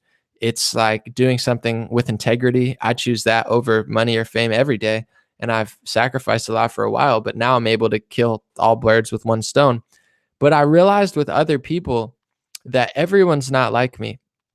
Everybody's not as kind as me. Everybody's not as thoughtful as me. And there are a lot of people that would take advantage of me if I fell. So I've come to the conclusion that I have to get bigger, not out of the ego or anything like that, but out of survival. Because there's a lot of people waiting in the shadows where I'm so big now that no one wants to say or do anything because one, I'm not lying about almost anything. If I ever make mistakes, I'm sure I do. I'm human, but I don't lie, so there's nothing people can really say. But also, I'm so big now to the point where I have such a big audience, people are afraid. And I don't want to make people afraid, but if I slipped up or I got smaller, I guarantee you there'd be people on the left and the right waiting to try to squash me like a bug. And I don't say that out of joy or anything, but that's, I'm getting the mentality of a lot of people where it's like, I have to keep getting bigger, not only to like stay afloat financially, but this is how that world works. Like the second you don't have, people will turn on you. Now, I'm not saying everybody, I'm not trying to be dark, but I've noticed it's like, I've heard tones in people's voice when they've talked to me and it wasn't like, oh, Anomaly, you're doing really well. Like, thank goodness Anomaly's doing well. He's like, it's been more like, why are you doing so well? How did you get so many people to back you? Like, where it's, I'm like, what are you waiting to Trojan horse me or something? So, that's how it has to be. Someone says your fans will not let you be crushed. I'm not, I don't, it's not a big deal. I'm just saying I realize the way human nature goes and I almost have to get bigger just to protect myself, unfortunately. But yeah, and I consider you guys family and friends. So, and supporters. So, hold me accountable, keep it trill, but just know, that day might eventually come where someone tries me and I'm always going to lead out of love and truth and wisdom and knowledge. I'm never going to, or at least hopefully, who knows, but I'm going to work my hardest to not let, harsher and evil elements, negative elements or ego elements get involved. But there is a power in having a big audience that supports you. So just do it if it's right. Don't follow me down the wrong path, follow me down the right path and lead your own path and, make a name for yourself and write a song or do something that you love and drink water. we'll chug water together out of big mason jars and we'll do stuff like that. But I see the way the game works, and it's like, you know, I'm I'm I'm I'm just leveling up when I have to. Someone said, "Do you cry if people criticize you?" No, not at all. What I don't like, and I block people sometimes.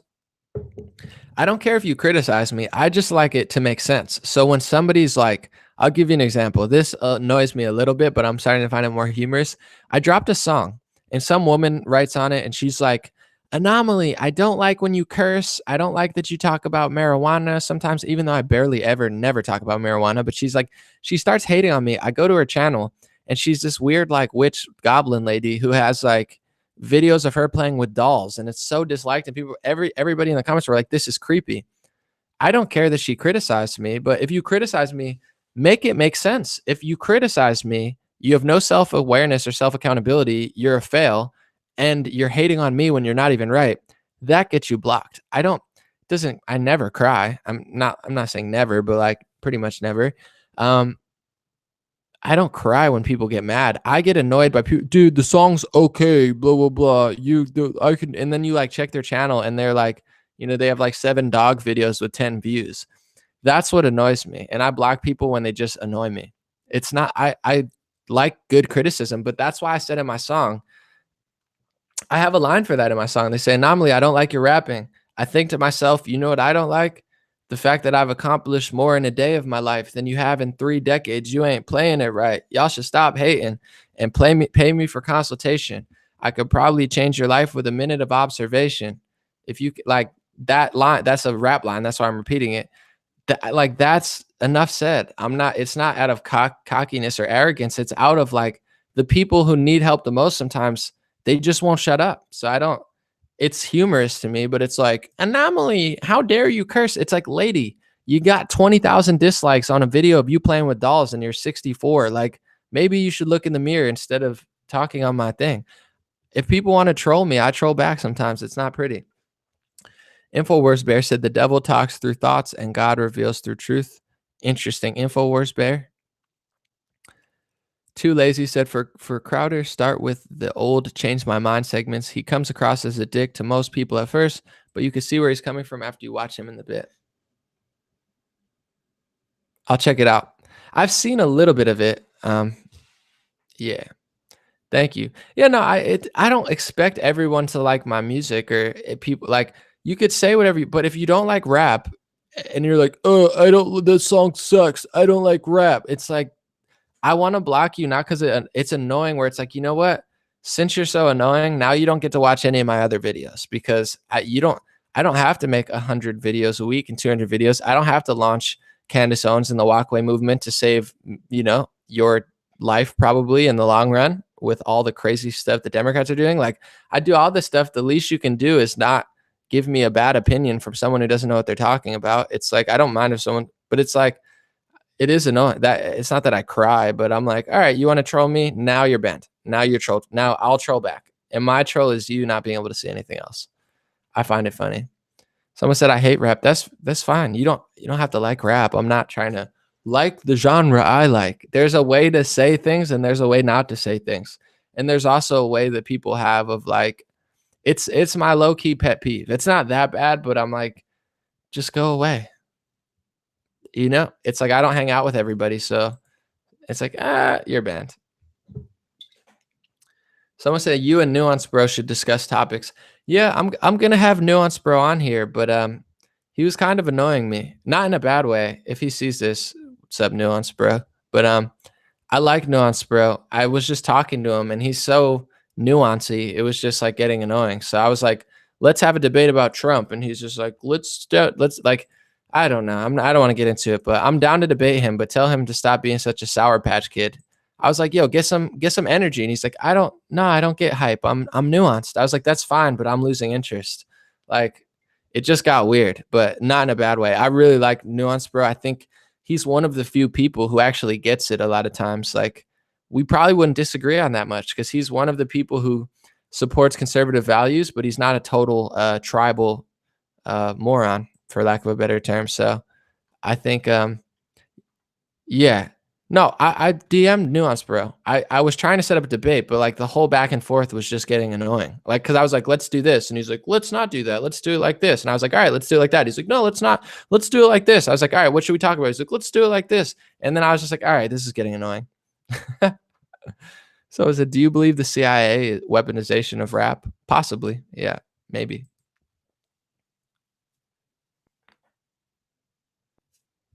No, I want to talk to Sticks and I want to talk to Nuance, bro.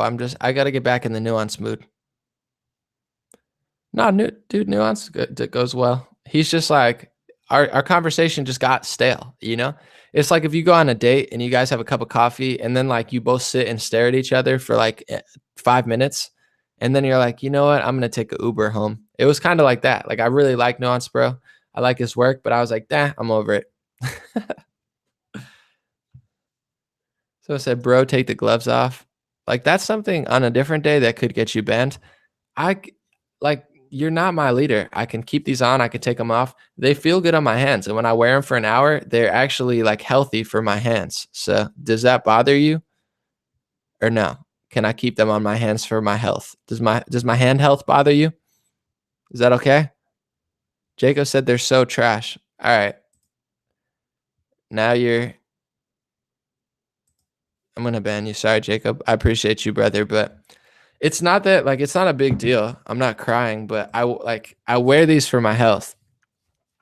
I don't know why you think they're trash. Like, maybe you think they don't look cool. I don't specifically think they look that cool either. Sometimes I do, but it's like, I'm not materialistic. I don't care. I wear a robe. And even my friends were like, we'll come over and we'll help you fix your wall. I was like, I don't care. I'll do it eventually, but it works. You know, I use the green screen sometimes. Sometimes I do this. I brought this guy up. I'm not that concerned about it. You know, like anybody could fix their wall, but it's not, people aren't listening. They're not watching my podcast for the wall, you know? Like, it's like, dude, that guy sucks, but he's got a really cool wall behind him. And it's like, well, Anomaly's really, really cool, but you know, it's that green screen and little hippie symbol really bugs me out. I'm relaxed. I'm having fun. I find it fun to ban people. It's one, like, that's the thing. You can make a statement, but now you're demanding action. You're saying, take those gloves off. They're whack. In reality, they help my hand health. They're actually really good for me. My hands feel good. And potentially I could have gotten carpal tunnel syndrome if I didn't start wearing these gloves and using this like this. I'm 6'3" and I sit down all day. My back and neck hurts. I should be dunking on people and I'm sitting in a chair all day. So my hands hurt really bad. My hands are pretty big and I sit like this all day. It's not healthy. So I wear these gloves for my health. If you don't care about my health and you're more concerned about fashion, although I would argue that they look pretty cool with the right outfit, this looks a little goofy, but it's fine. I'll tell you a little inside scoop. What's wrong with my hands, bro? I mean, I've been playing computer games and on my cell phone since I've been like 15. My hands are pretty big, and I sit like this all day holding things, and it's really bad for your hands. So I'm like borderline carpal tunnel. My back is out of place. Like I'm not as healthy as I should be because I work so much, and that's why people are sometimes like, anomaly. This, like, I don't care. There's a reason I have 250 million views and I don't have a manager, a label, a team, I do it all myself. I don't have time to brush my hair all the time. I don't have time to like rehab my hands. It's okay though, but when I do it, the last thing I want to hear is someone like, don't wear those gloves because they annoy me. Now you're banned forever. Someone said, do yoga. Now that's a good comment. Yes. Like, I like healthy comments. Drink orange juice. I'll be like, you're right. But if you're like, take those gloves off. No. Now you're banned. Do yoga. Now I like you more. You're right. You're a good friend, you know? InfoWars Bear said, let the gloves be weapons of cuck destruction. Good one, InfoWars Bear. You're becoming a bigger star. But today's not your best stream, but you're doing well. Democracy said, noticed you hung with Roseanne. Could you mention to her if she could please do a show in Orlando, Florida? Would be perfect for me to propose to my girl at. I'll let her know. I'm trying to hang with her soon. She didn't text me back today, but she might be busy. Let me turn on my phone. But yeah, I'll let Roseanne know. We're going to do a video together soon. Let's see what's cracking. I'll be. Let me just.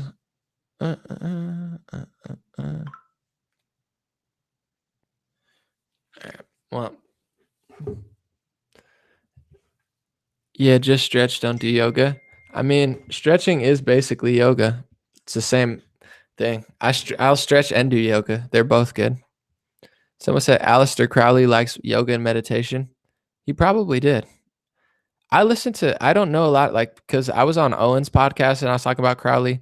I've listened to Robert Anton Wilson talk about Crowley, and he seems to think that his legacy was kind of misconstrued. So I don't know for sure. I haven't looked into both sides, but I don't know. Anything past 1900, I don't even remotely believe it or trust it. Like, they don't even tell the truth about what happened yesterday. And I'm supposed to believe a story from the 1800s about who someone was. They will, if they told my story today, they would lie about it. They wouldn't tell who I was. They don't tell who Trump is. They don't tell anybody's story correctly. So why in the world would I assume that they got people's stories right from the 18 and 1700s? They probably never existed. I mean, half these people are literally probably like fictional characters. And I'm not trying to like burst someone's bubble, but I'm so skeptical of history. Like, that's why, in a way, you should study modern history, I think, for sure. But anything over a couple hundred years, I'm just saying, I think it's a distraction. It's like worrying about the moon when you got the ocean you can't even explore. It's all a distraction, because if you don't, the power is truly in the present moment. And you have a lot of these activists, they're like, let's talk about the 1700s. And it's like, let's not, and say we did, because there's no power in talking about that. There's power in adapting to the situation now and learning and listening, and people don't do that. Someone said Crowley is Don Lemon. I don't I don't think so. John said, are most of you guys 10? He finds that you guys are very immature, so, he's asking how old you are. I gotta stretch. I might cut this stream off and just stretch. Infowars Bear said, do you have a social media manager / consultant? No, I am the social media manager. I am the consultant. I do everything. That's why I flex a little bit. People get mad. They're like, I'm just letting you guys know. I am the production team. I'm the editing team. I'm the filming team. I'm the writing team. I'm the hip hop artist. I edited that whole video that I did too for it. I don't have any, I am the social media consultant, and I have it on my website. I'm trying to help other people. I've not only done social media for myself, but I've literally launched two of the biggest movements in modern conservative history. I gave them a huge platform. And I don't say that to brag. I say that because nobody's writing about me. Nobody invites me to events. They won't let me speak when no one will give me the microphone. And it's like, you're welcome. So I'm at least gonna, at bare minimum, the least I can do is write my own history. That's why and a lot of liberals get mad, and some Republicans, they get mad when Trump talks about himself all the time. And it does seem annoying sometimes. You're like, why is Trump talking about himself? I actually get it, though. He does it because he's writing his own history on Twitter. They won't tell the truth about him. They won't tell the truth about him in Daily Wire, although they do a little bit of a better job. They don't tell the truth about him on CNN. They don't tell, he has to write his own history, or else they'll lie about him. And he has to talk about his own accomplishments, or no one else will. I actually get it in a weird way. And I'm even more undercovered than him. I don't want my first press to be horrible, although I'm sure they never write until it's something crazy or kooky. So it's like, I have to write my own history. It's like, I did that. It's not out of ego. It's out of survival. It's like, they don't invite me to CPAC. They don't let me speak at any of these events. Nobody's giving me any support besides the people, which is great. I mean, there's also organizations. Oh, and Infowars reached out, Fade to Black Radio. There's been a lot of people supporting me. I'm not going to lie. But as far as like the big wigs, where it's like, they'll rewrite history in 10 years. They'll be like, anomaly never exists, and they did that. No, they didn't. They did that because they saw my video, and then they decided to do that, which is fine. I'm just writing my own history because no one's going to cover it, and they'll probably try to throw me under the bus and act like I didn't exist. They said that with the Rosa Parks thing. I haven't researched it enough to really tell you for sure, but to my understanding now, Rosa Parks was not the first one to sit on a bus, or she was. There were black Republicans in 1870. Rosa Parks was not till what, the 1900s? So they reframe and lie about everything. That's the great thing about the internet. Never let them take down my videos. Never I don't want them to write my history because they're going to lie about it. They'll never give me accomplishments. They'll never let me speak. They'll never give me the proper, you have to do it. That's why it's like people are like, Trump's so egotistical. No, he's doing it because no one else is doing it. So he has to do it. He has to. And there's even conservatives like Ben Shapiro and stuff, not to keep calling him out, but he's like, Trump should lose his Twitter. Joe Rogan's like, why doesn't Trump get his Twitter deleted? That's all he has. Why are you trying to deplatform the president of the United States when the best platform that he has to get the authentic truth of what he's actually saying out there is Twitter? And you call yourself a conservative or intellectual dark web, and you're trying to take that from him or suggest that maybe he should lose that? These people are annoying. Siggy Smear said, upside to strangeness these days, seeing you chilling with Roseanne and Vincent, Stack, and Owen have an honest conversation. What a time to be alive. Yeah, I mean, it's a good time. Thank you, brother. Let me see. Sorry, I'm trying to read the super chats. I got lost in the sauce. So Infowars Bear said, you and Owen are kindred spirits. That's what I'm saying. Like, I don't like, Owen is his own person. I'm my own person. If you notice, Owen will say things or I'll say something. We don't agree on everything, but I do a lot of things that people don't like in Owen. I agree with Owen on. I'm like, I get where he's coming from. Obviously, we're two totally different people with two totally different approaches, but there's a huge overlap there. And like, I get why people are like, oh, he's banning too many people. I get it. I like it. Too Lazy said, how do you think Joe and them should go forward? Jack will be back on Joe Rogan Experience. Don't think Jones could stay calm enough to debate. I mean, he should ask him the tough questions, and he should ask him, why is he like, he should have specific examples. Like Jack was saying on his podcast, he was saying, everyone gets a free platform on Twitter, and everyone besides death threats. Be like, why is none of that true?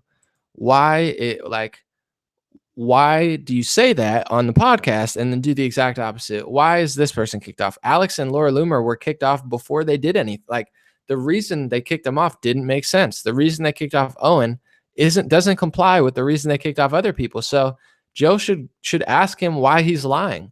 Whereas Joe did the opposite. This is why I'm getting tired of that mentality. He's like, well, regardless of what you think about Barack Obama, he was a really smart guy. Joe, he lied to you. You like liars? Trump tells you the raw truth on Twitter and you try to deplatform him. Barack Obama started wars in Syria and Libya, and we're in Somalia. Like, we're all over the world. ISIS is growing. It was not cool. Obamacare crushed millions of working class families and taxes got raised enormously. Small businesses fled. Unemployment was up. More people were dependent on government welfare. It was not cool just because he lied to you. So ask them why they lie, and ask these people, why do you like liars? Why do you hate people who tell you the truth? Why do you bury your friends? Why do you acknowledge the lies of Jack when it's clear? I like Jack. I don't dislike him as a person, but it's like, I know what he said and I know what's going on Twitter, and it's two totally different things. Infowars Bear said, dude, production quality is key to spreading the message. Look at Infowars. Spend your money to improve the quality, no hate. Infowars Bear, I'm growing at a rapid, enormous rate, possibly faster than anybody. I probably got more views on Facebook than Infowars got, and they have a whole production duo. Of course, I have a green screen. I make green screen videos sometimes. There's a way I could do this all and make higher production. I'll get there eventually, but I have a different formula, and it's working enormously well. Like, I'm crushing entire organizations. How come I got more views on Facebook, besides the fact that they got deplatformed? Even before that, I was bigger on Facebook than Infowars, getting more views, more shares, more comments. My page is enormous on Facebook. I'm one person. They have 50 people. I don't want to do all the big production. Then I got to pay people and micromanage everything. I'd rather do it like this. I could change that wall. It's not stopping me. I used the green screen last week for my Jesse Smollett video. I got 123,000 views. I work harder than most people. I do more videos than most people. I'm good. I'm all right. If I want to get higher quality, I'll get it. This is a live stream right now. It's okay. No, I'm fine. I know that's literally all right. I'm gonna play my song lyric again, and you could listen to exactly what I said because I mean it.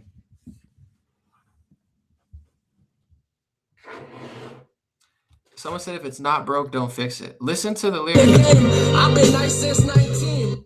Voting for the liberals. This is cool. I'm making drizzle. Hold on. The star, but the kid better. These hipster women like the map now like CBD oil. You gotta wrap it up. I Listen, easy this is oil. Y'all some obsolete pieces like a DVD coil. The only one. What the fuck you think they lobby for? Your hobby more. Skyscraper flow. You chillin', sitting on the lobby floor.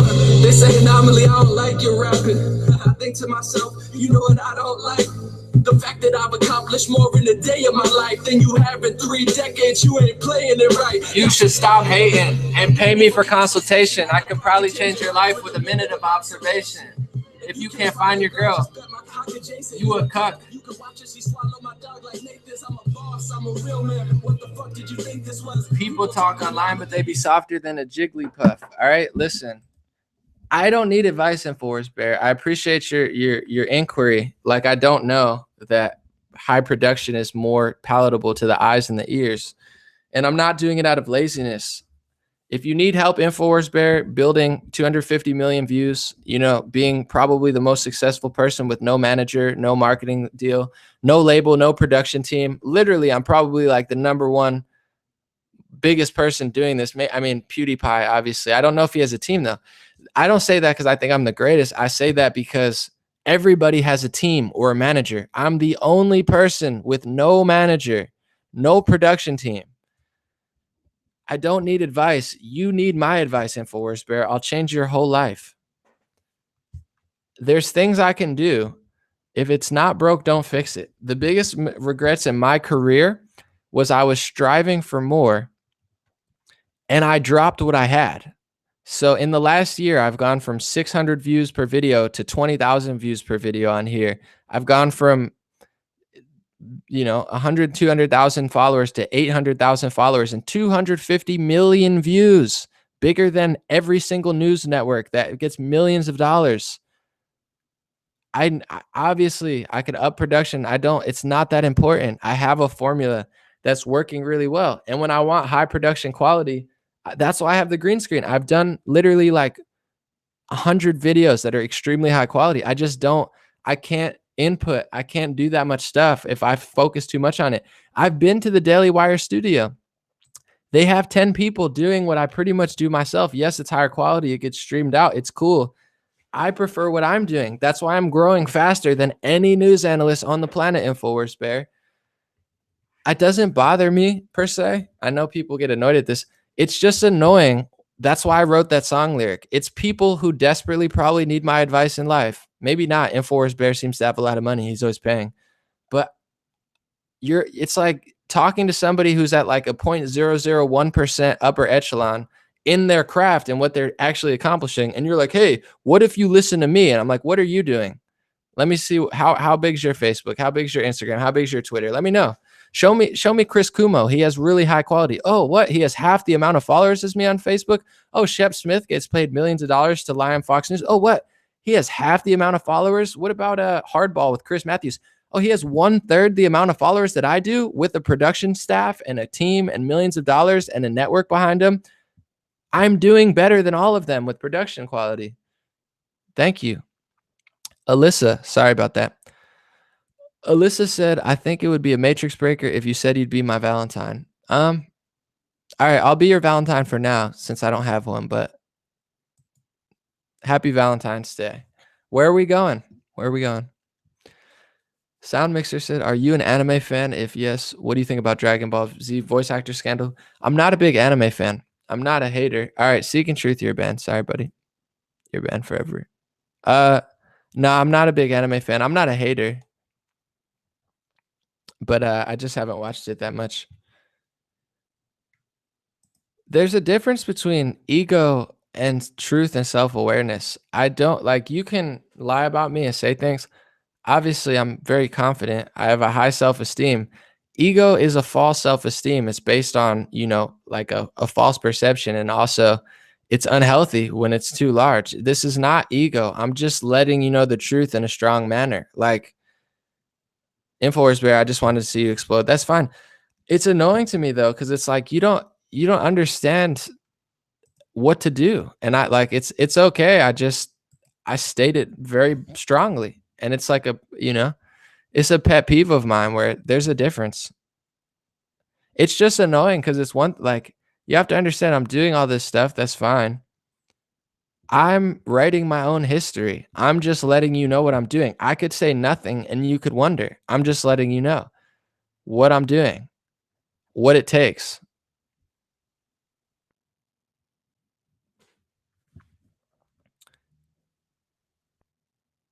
Deborah said, "I love your straight talk." It's a hype up moment. This is not like a cucky live stream. There's a time for everything. This is like a Gary V, Tony Robbins wake up moment. It's like this is a start a business moment. This is a flex on the world after they slept on you for a decade and told you couldn't do this and you couldn't do that and you can't do this and oh, Anomaly, you should do that. No, I'm good. I'm fine. I'm okay. I don't need all the other stuff that other people need. Yeah, some people need certain things to do it. I have the formula, and I appreciate people looking out for me, but sometimes I just go in. Mr. Nicktown said, "Keep calling it like you see it." That's all I can do. I just have fun, and I know some people get salty and like they can't handle it, but other people will be like, "Dude, I decided to record a song for the first time in 10 years. I'm starting a business. I'm making a stream." Those are the vibes I want people to know. And also, while we're at it, a lot of people, the mistake they make, and the mistake I don't make, Infowars Bear said, haters on a live stream are the best. You must be doing well. You're always donating. But I say this stuff too because a lot of people get discouraged and they say, I don't have enough quality. I don't have this. I don't have that. And that's the opposite of my message. And what I'm doing, I tell people, you don't need a lot. You don't need a high quality camera. If you have a cell phone, you can do it. You don't need to have a lot of stuff. Literally every single person from myself to Brandon Straka to Candace Owens, who I all helped launch, we didn't even have a microphone when we did it. Maybe Brandon did, but his video was not super high quality. You don't need to do that. So it's like, it's not only, I know Infowars Bear, you said you're just trying to trigger me, which worked, but it's not even good advice. Like you don't actually need all that. And sometimes if you notice, in a lot of the commercials they run, you have people with tens of millions of dollars who are basically scamming everyone. You'll see them in the room or it's like because it's actually not even true that like marketing wise sometimes lower quality stuff, there's a weird psychological phenomenon where lower quality stuff is actually sells more. So that's why you'll see like Ty Lopez and those guys, they'll be sitting like me and just be like, hey guys, I'm just like you, like haha. And then sometimes they'll show you big fancy cars because everyone wants to be rich, but it's really just not good advice. That's why I'm getting so fiery, because not only have I overcome a lot, but it's like I get it. But there's a reason I'm able to make 15 videos a week and outperform an entire production team by myself. It's because I can't worry about making everything so high quality and getting 5 people involved. I have it streamlined. I have the microphone. I have this. Of course, I could fix up that back, and I might eventually do that. But I have it streamlined. It's not broken the slightest. I'm not only rising myself, but I'm literally launching other people into superstardom. I don't need to transition from that right now. There are other things I really do want to do, but I get hyped up like Gary Vee or Tony Robbins because I'm just like, you don't need all that stuff. So I'm like, I'm my own hype man / everyone else's too. I get it. I lose it. Thank you for triggering me. Too Lazy said, keep it chill, keep it real. Yeah, I do. I get spicy sometimes though. Thanks for agreeing to talk to Roseanne. It means a lot. Yeah, I'll ask her if she's touring or whatever, but when I see it.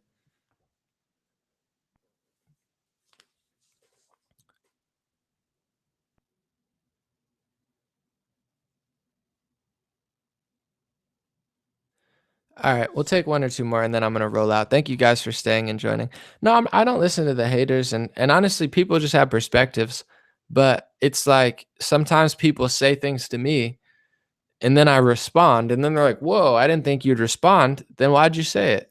Or like, "Oh, I just wanted to give my opinion." Well, it's like, "All right, well, here's my opinion on your opinion." And then people are like, "Whoa, I didn't want that to happen." Sometimes it happens. That's very real. That's why I put that in my lyric, because it is like my number one pet peeve is literally like there's people, and I always talk about it all the time, and it's the part of the stream that people will be like, "Oh, normally you're being too cocky and stuff."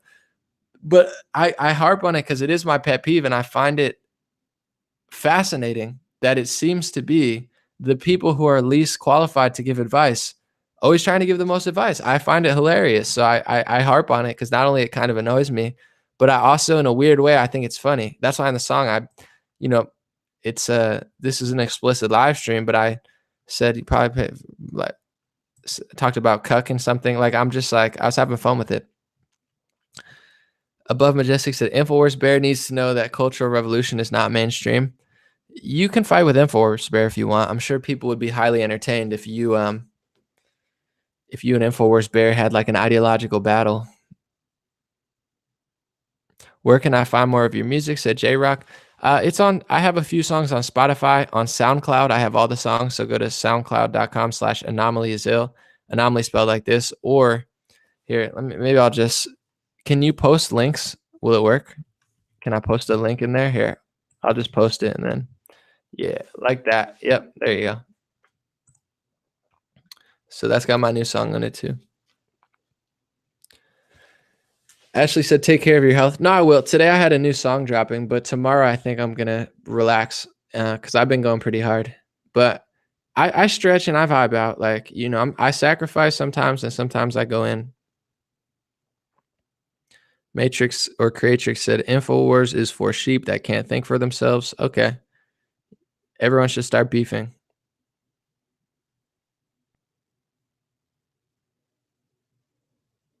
Let's see what y'all are talking about.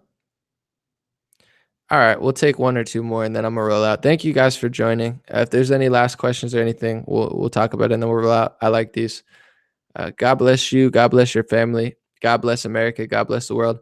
Hopefully this went over well. I wanted to talk about Joe and Alex without being too mean or negative, obviously. But there's things that are just like unignorable, and this Alex Jones war is pretty hilarious, but also sparking some interesting conversation about both of us.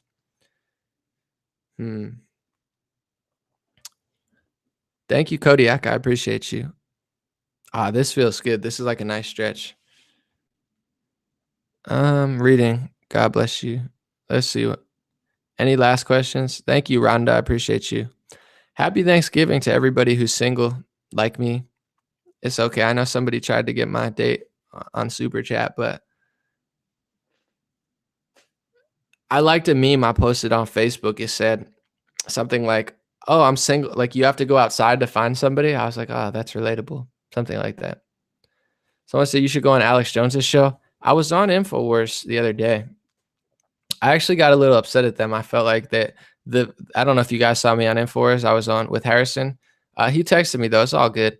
But I felt like the second clip, it just seemed like a weird clip to play. They played like a part from my live stream where I said something that it just seemed like something that CNN or MSNBC would do, like out of context clip. That was not one of my, I mean, I have so many videos. It was not one of my best, most like thorough explanations, and it seemed out of context.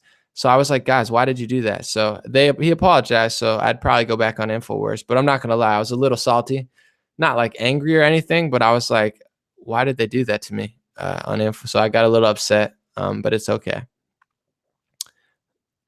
Love from Florida. Thank you. God bless you guys.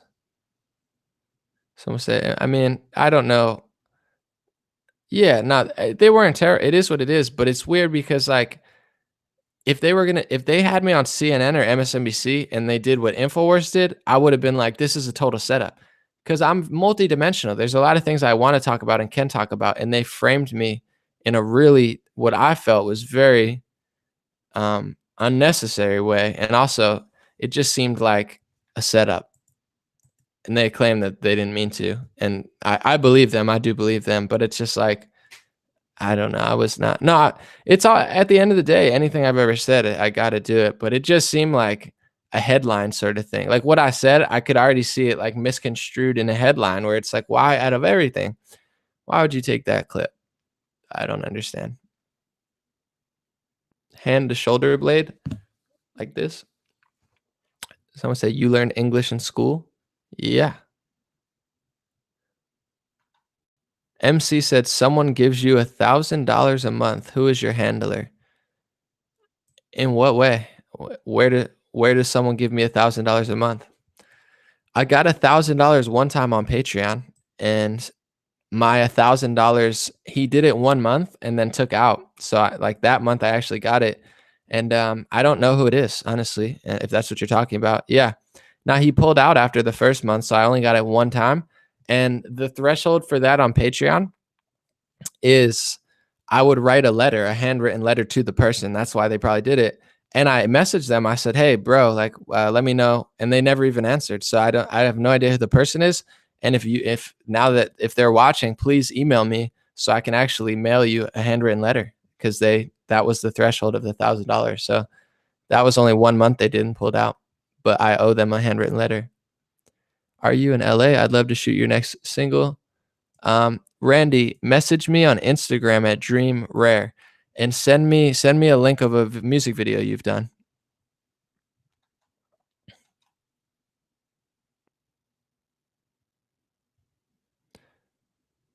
Someone said, hopefully you invested that pullout.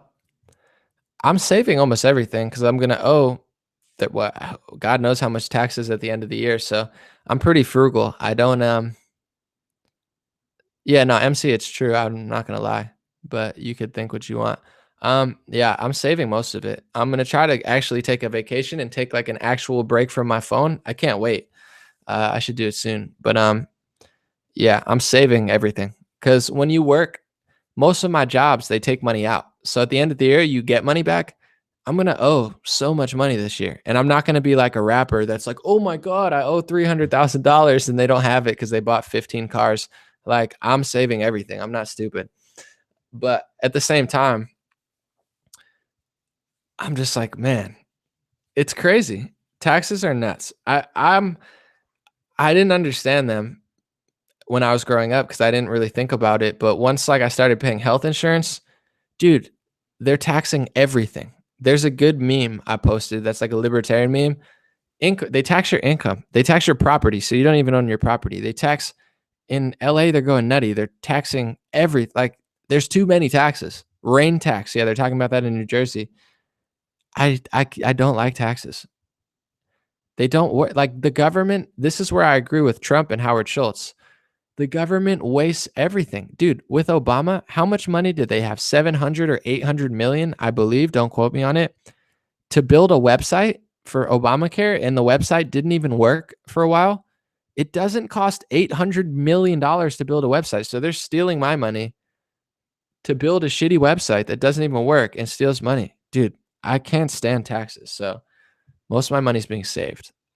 I started a business, so I'm going to try to do things through business, and I'm getting into things. Honestly, here's something you guys could help me. If you guys know any coders at all, actually, I'm talking to a friend, but I want to try to create like a new Patreon. I know that people are already trying to do that, but I want to create one that I actually trust and that won't censor people.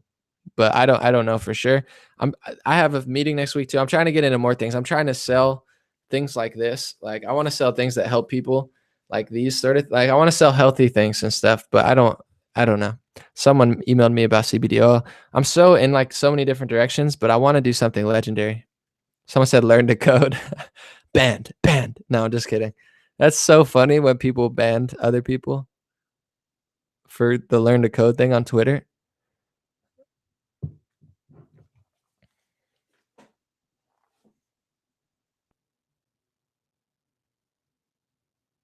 Learn to code, guys.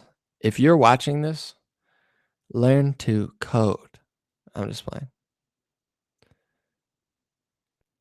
Yeah. Someone said the government should provide an annual expense report. Dude, taxes are so obnoxious. And the thing is, I'm trying to explain this to people. They don't work. Like, it doesn't stop poverty. California has the highest taxes and the most people, so they get so much tax money. So much. They have the most, I don't know if they have the most people or the second most, one of the biggest states, if not the biggest state, as far as population. The highest taxes and the most poverty. It literally sucks for everyone. There's nothing good about taxes. I mean, yeah, they build roads every now and then or pay teachers, but it's ridiculous. Anomaly, a music video done like the way Keanu Reeves movie was filmed would be tight. Yeah, anybody, here's the thing. I'm super busy, but if it makes sense, I'm open. Like, if someone hits me up and shows me they have good videos and like, let's do it, I'll probably do it. But overall, yeah. Someone said get in touch with former HuffPost writing. No, I'll pass. They're starting a union at BuzzFeed. They're like, we're starting a union. Like, dude, they're so annoying. They suck at their jobs. They lost their jobs because no one likes them. Now they're unionizing like they deserve a job at BuzzFeed. Could you imagine? Like, I quit places and I've got fired before. Just go away. Like, they're like, I deserve this shitty job. Like, just stop. Just stop. I've got let go and I've left, and I'm just like, you know what? On to bigger and better things. Like, if I'm a HuffPost opinion writer, on to bigger and better things. That was not like, if you're a writer, there's bigger and better things than opinion section of HuffPost. And you lose that job and you're like, we're going to sue and demand money and start a union. Like, just get a life or a job or learn to code. Just learn the code. It's very easy.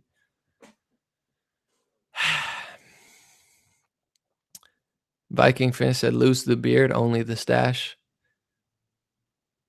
I'm going to shave all this off eventually. I've just been lazy / it looks okay. All right, let's see. Bear traveling.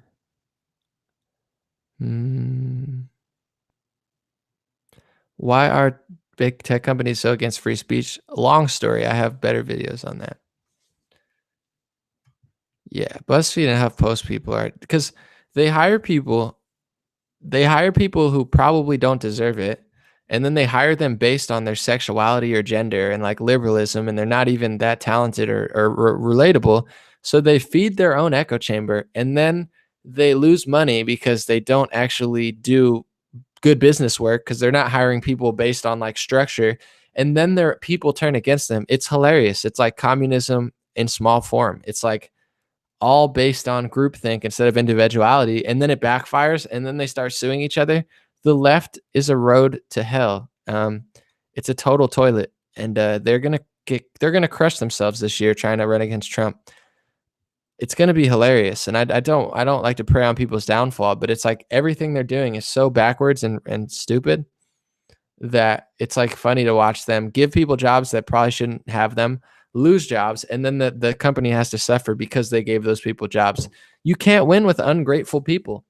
Don't surround yourself by the grateful and the compassionate, and like surround yourself by good people. If you don't at a company and you surround yourself by a bunch of nasty, negative, like parasitic, like like communist ideology, groupthink, total disrespect, racist, sexist type people, and then you get sued and they start a union against you, don't be surprised. That's who these people are. They've literally spent the last 2 years hating on half of America, and now they're going to turn against their own people. Patricia said, let me see. Make sure you pay your taxes quarterly. This way you don't get whacked at the end of the year. Learn that one the hard way. Plus, they fine you if you don't pay till the end. Taxation is theft. Can someone confirm that? Do they charge you if you pay at the end? Because I'm okay with getting whacked at the end of the year. It's just someone confirm that. Do they charge you more if you pay at the end of the year? Do they charge you less if you pay throughout the year? Let me know, because that doesn't sound right to me, but who knows? Taxes are screwed up anyway.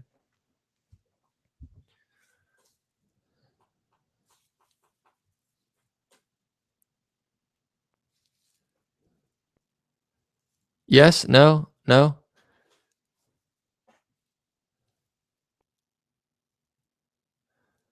No, yeah, they don't. Yeah, I don't think they charge you more at the end of the year. I think it just adds up if you don't, right? it probably just adds up. So if you're paying a lot, it's a lot harder to let go of. You need to pay quarterly. That's not true. You get a penalty if not filing quarter. Really? You really get a penalty for not filing quarterly? That's true. How is that even fair? Why?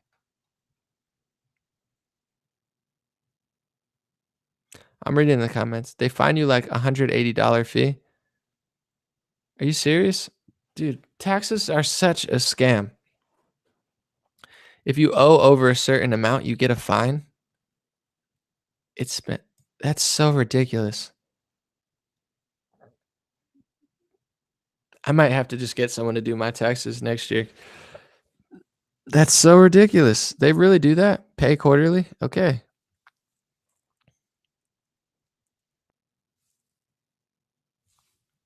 They can penalize you. I've never heard of anybody doing. All right. Well, you guys seem mixed up, but I didn't pay taxes for 7 years and hardly got fined. Sounds risky. I mean, I filed my taxes every year. I just never actually made any money until this last year or this year. Man, taxes suck. How do people not get this? Like they're like, "Ooh, I hate taxes. Let me be far left." It's like, let's not. Estimate and pay quarterly. Ugh, taxes are so miserable. All right, we'll look at it. I don't pay quarterly, no fine for me. All right, Wayne. It's all in the write-offs. We'll see, though. I heard that the Trump thing is harder to write stuff off. We'll figure it out. I filed for business this time, so we'll see. All right. Thank you guys for the tax advice. I appreciate it because I'm not trying to get a bunch of money stolen from me, although it's going to happen anyway. Yeah, it's crazy. Tax consultant? Yeah, maybe. Maybe next year. This year I should be fine. I didn't make that much money when I filed this year. Next year though, if I don't get banned or censored, I'll actually do pretty well. All right. Well, thank you guys. I appreciate it. God bless you. God bless America. God bless your family. God bless the world. Relax in the comments too. Not really fully relax. I guess I shouldn't tell you to relax. Be energetic and crazy. Have a good one. I'll be back soon. Hopefully you guys enjoyed this podcast. If you don't do anything, check out my new song. It's the last video on this channel. And also, if you don't like rap music, that's fine. Thank you to everyone. If anything, if you look in the description, I have a free email list. You can sign up to that. I have PayPal, Patreon, donor box, and my Facebook. So you can go to Facebook or do any of those, or you cannot. But if you don't do anything, sign up to my free email list, please. It's 100% free. And if I get censored or something weird happens or I go on tour, I can send out an email. I don't spam. I send one every like 2 months for now. So it's really easy to do and I won't annoy you. I promise. Please sign up to my free email list. And happy Valentine's Day to my Valentine. I think it was Alyssa. Let me know where you're going to go. You got to take me out. It's got to be expensive. I want lobster. I'm just kidding. All right. Have a good one.